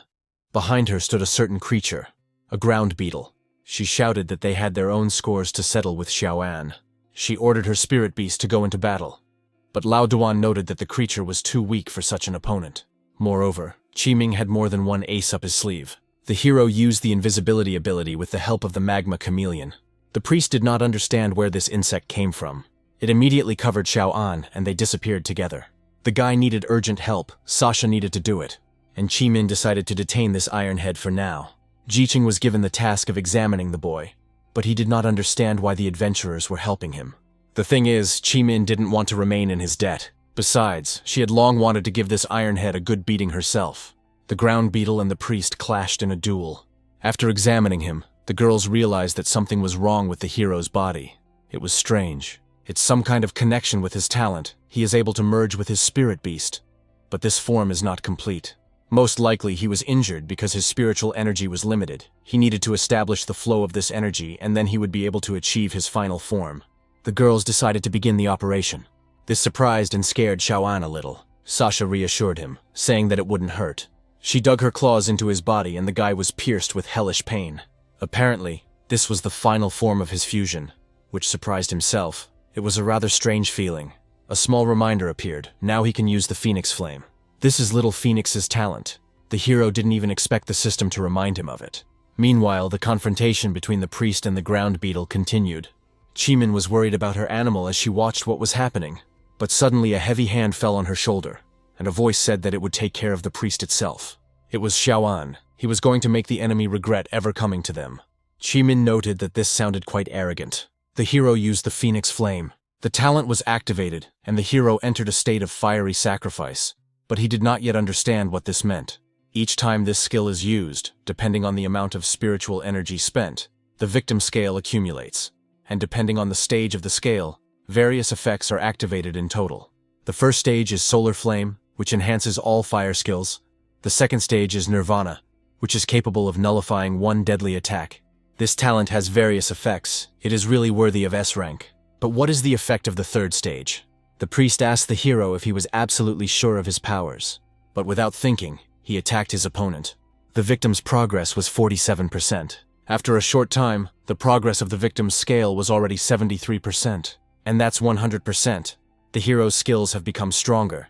They even have changed names: Solar Flame, Ice Strike, Limited Food, Plenty, Solar Flame, Strong Iron, Southern, Quilted Knot. The priest clearly underestimated this guy, but he wanted to demonstrate something else, in the hope of surprising the hero. But he ordered him to shut up and struck him first. The priest's evil deeds will end here. Such a powerful impact caused a powerful flash of light that could be seen for many kilometers. Meanwhile, the red-haired girl saw all this from a helicopter and realized that apparently a new tamer had appeared in the city, whose level was no lower than Diamond. The captain and assistant landed, and Feng Lang was already waiting for them. It would take too long to tell everything, so Feng Lang did not go into details. The captain understood that this noise had definitely attracted the attention of the Lord of the Rainforest. The adventurers were surprised by the protagonist's abilities and waited for him to finally come out to them. They started calling him to see if everything was okay. He didn't understand what was happening. Bleeding is a side effect of the fire sacrifice, occurs due to high blood pressure, accompanied by dizziness and weakness. He was angry at Sasha for not telling him about the side effects, but she simply smiled and suggested discussing it later. But everything didn't go according to plan. The Lord of the Rainforest actually paid attention to them. so they had to escape from there as quickly as possible. Some vines are immediately replaced by others, no matter how much you chop. Ji-Ching even suggested leaving the guy here if their plan failed. The heroes found themselves cornered. The vines began to rise higher and higher, intertwining with each other. And finally the Lord of the Banana Jungle stood before them. They found themselves trapped inside the body of the Lord of the Jungle. It was necessary to understand what was going on with the signal. Unfortunately, Ji-Ching couldn't contact Feng Luan. The signal was too weak. Moreover, in such conditions, they will have enough oxygen for about 30 minutes. Chi-Min was furious that she was being so useless and always leading her comrades to certain death. The hero advised her to conserve her strength, because anxiety would only use up even more oxygen. He also added that Chi-Min is their leader. "Just look at your expression," he continued to say. "Have you ever thought about what your comrades, who trust you completely, feel at such moments? And the more critical the situation, the calmer you should be. But more importantly, you need to trust those who believe in you." Feng Lang was already in the helicopter with the captain, who wanted to fight the Lord. Chi-Min and the others were missing, and this was the only clue. Finding them would be extremely difficult. Suddenly, Feng Lan received a signal that the heroes were stuck inside the Lord of the Rainforest. Great, all that's left is to open it. The captain called the Scarlet Demon Gorilla to come out. And also it was necessary to apply the merge. The girl with wild eyes rushed down. She moved deftly down the vines. And a moment later she dealt a crushing blow to this creature. Chi-Min saw this red lightning and began to guess what was going on. In front of her, indeed, stood her older sister, who greeted her sarcastically. Chi-Min rushed towards her with all her speed to hug her. But then she received an aggressive blow to the head. She was angry that Chi-Min continued to call her big sister, even though they were already quite old. Xiao An asked if their captain was always like this, but Lao Duan said that they were already used to it. The captain ordered everyone to climb the stairs as quickly as possible. The Lord of the Rainforest is recovering extremely quickly. And she also gave orders to Feng Lan to lift them up. Almost everyone had climbed up, but the captain was still below. She screamed that they needed to get out as quickly as possible. The Lord begins to recover. It happened much faster than the girl thought. And suddenly she broke loose and flew like a stone straight into the Lord's mouth. Chi-Min didn't have time to lend her a helping hand. But the captain was not worried at all and told everyone else to calm down as well. Somehow she managed to grab hold of one of the vines, with the help of which she was able to push off and make a huge jump straight into the helicopter cabin. Xiao An was amazed by such dexterity and remarked that Sister Chi-Ming was a hottie. When everyone calmed down, Capine sat down opposite the guy and began to question him. She thanked the hero for his help and introduced herself as Qi Xiaoxia, nicknamed Scarlet Sunset, a gold-level beast tamer. The guy responded by giving his name and saying that he was a bronze-level beast tamer. The hero thought, she has such power and still bears the surname Qi. Perhaps she is somehow connected with the Qi family from the city of Red Wings. The girl asked him if he was from the Bai family in Bailin City. He replied yes, his grandfather was Jing Chong. She immediately ran up to him and asked if Xiaoan knew that when she was a mercenary, she met a huge number of city lords. And they work with Mr. Bai quite often. He is their regular customer. But there are those who pretend to be members of the Bai family to deceive them. And he was the first one who dared to claim that he was a young member of the Bai family, and the last such pretender was fed to wild animals. We still need to check whether this guy is lying or not. Suddenly the girl said that it seemed to be true, but the guy himself did not understand what was wrong with her. Chi-Min asked her sister to be careful with him, and then she asked where his girlfriend was. Xiaoan sighed heavily. It was a tense battle, and he almost forgot about her.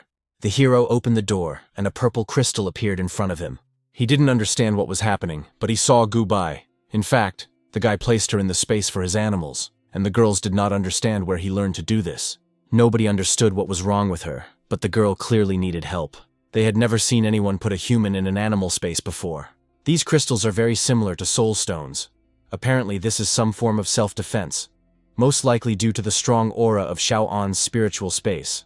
Sasha, as a doctor, couldn't say for sure, because there was no suitable equipment. For this, she would have to return to the base. It was decided to return to the city. In the unusual room, a voice announced that it had called everyone here for 2 reasons.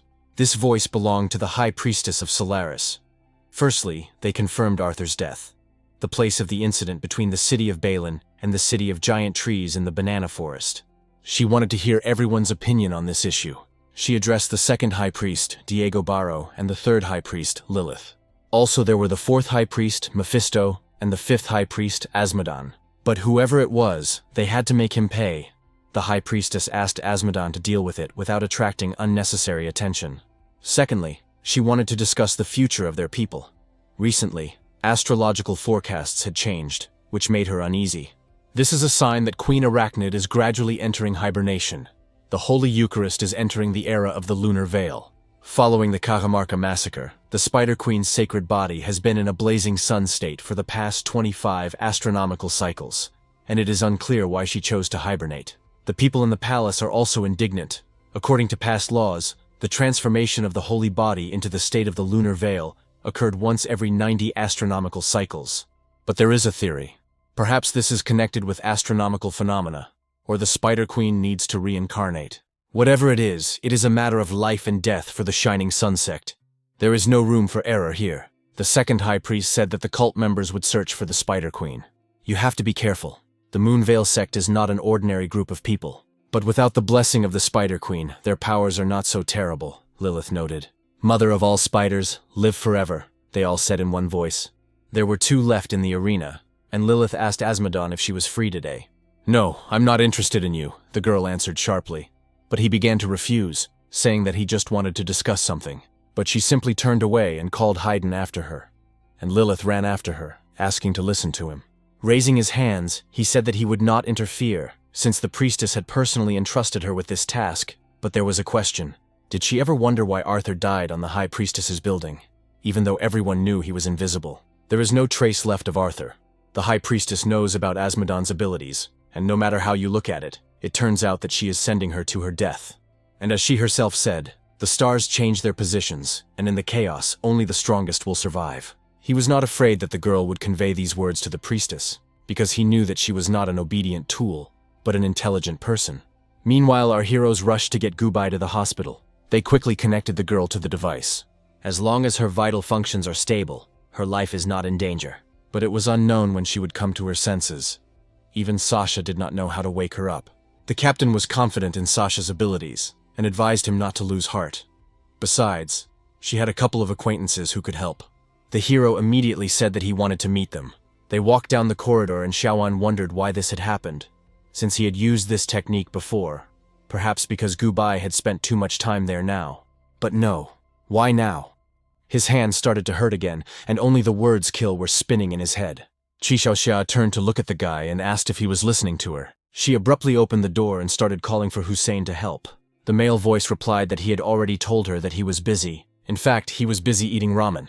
The captain added that her friend needed the help of someone who understood spirit animals. Xiaoan himself could not understand what was happening and what was happening to his thoughts. And Hussein, looking at him, realized that the guy apparently needed other help. But the hero suddenly shouted that he did not need help from the spider cult demon and created a powerful explosion. The situation seems to be at a stalemate. The essence of his spirit beast is destroyed. The core is in disarray. Apparently he swallowed something unclean, so the beast evolves into a ferocious one. He got stuck in the doorway, and Hussein offered to help him out. He began to glow and chant some kind of spell to the mother of spiders. He asked for strength to help the younger one. It was the call of the tree spirit. This creature sat on the man's head, and he noticed that he liked it. He should forbid him from eating spiritual stones before going to bed. He asked Xiaoan not to worry, and said that he would get him out soon. He asked Mu Ling, his animal, to use the wind shell on him. Such power could only be used to save the world and help people, the man thought. But when it comes to naughty children, it's worth giving them experience. The captain was worried that he had hit her too hard, but Hussein assured her that it was necessary. But apparently he really did go too far. The guy is out cold. Hussein offered to help her get to the village.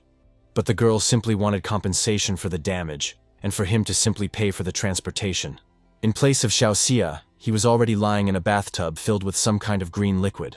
2 unknown silhouettes stood above him and tried to understand whether he had come to his senses. "I'll wake him up," the girl said, and stuck her fingers into his nose. Xiaoxia immediately jumped up in surprise. He did not understand what was happening and what this strange liquid was. It was a natural essence, the origin of which is unknown. It restores physical and spiritual energy, and at the same time has a calming property. The girl turned to a guy named Josh, and asked how he could treat the guest of the great priest like that. And then they began to discuss that Xiaoxia was an alien guest, since his pupils were round, and it was strange. "You're awake," Hussein exclaimed, still eating his ramen. Xiaoxia was frightened and shouted that he was one of the members of the spider cult, but the man did not understand what he was talking about, saying that outsiders always call things by the wrong names. And then he asked if the hero really wanted to continue standing naked in front of him. The girl handed him a sheet to cover himself and avoid catching a cold. After getting dressed, Xiaoxia continued asking who it was and what was going on. Suddenly a stone flew at the hero's head. It was one of those guys. He was calling him in this way to follow him. He didn't understand anything at all, but after the door opened, the guys invited him in and called him a dear guest. What he saw behind the door greatly surprised the hero. It was some kind of unusual place underground. They grabbed him by the arms and dragged him somewhere. The girl explained that the priest was waiting for him in the temple and pointed out the direction. She handed him some kind of spider-shaped bracelet and showed him how to put it on correctly. Xiaoxia decided to obey, although it was all very strange.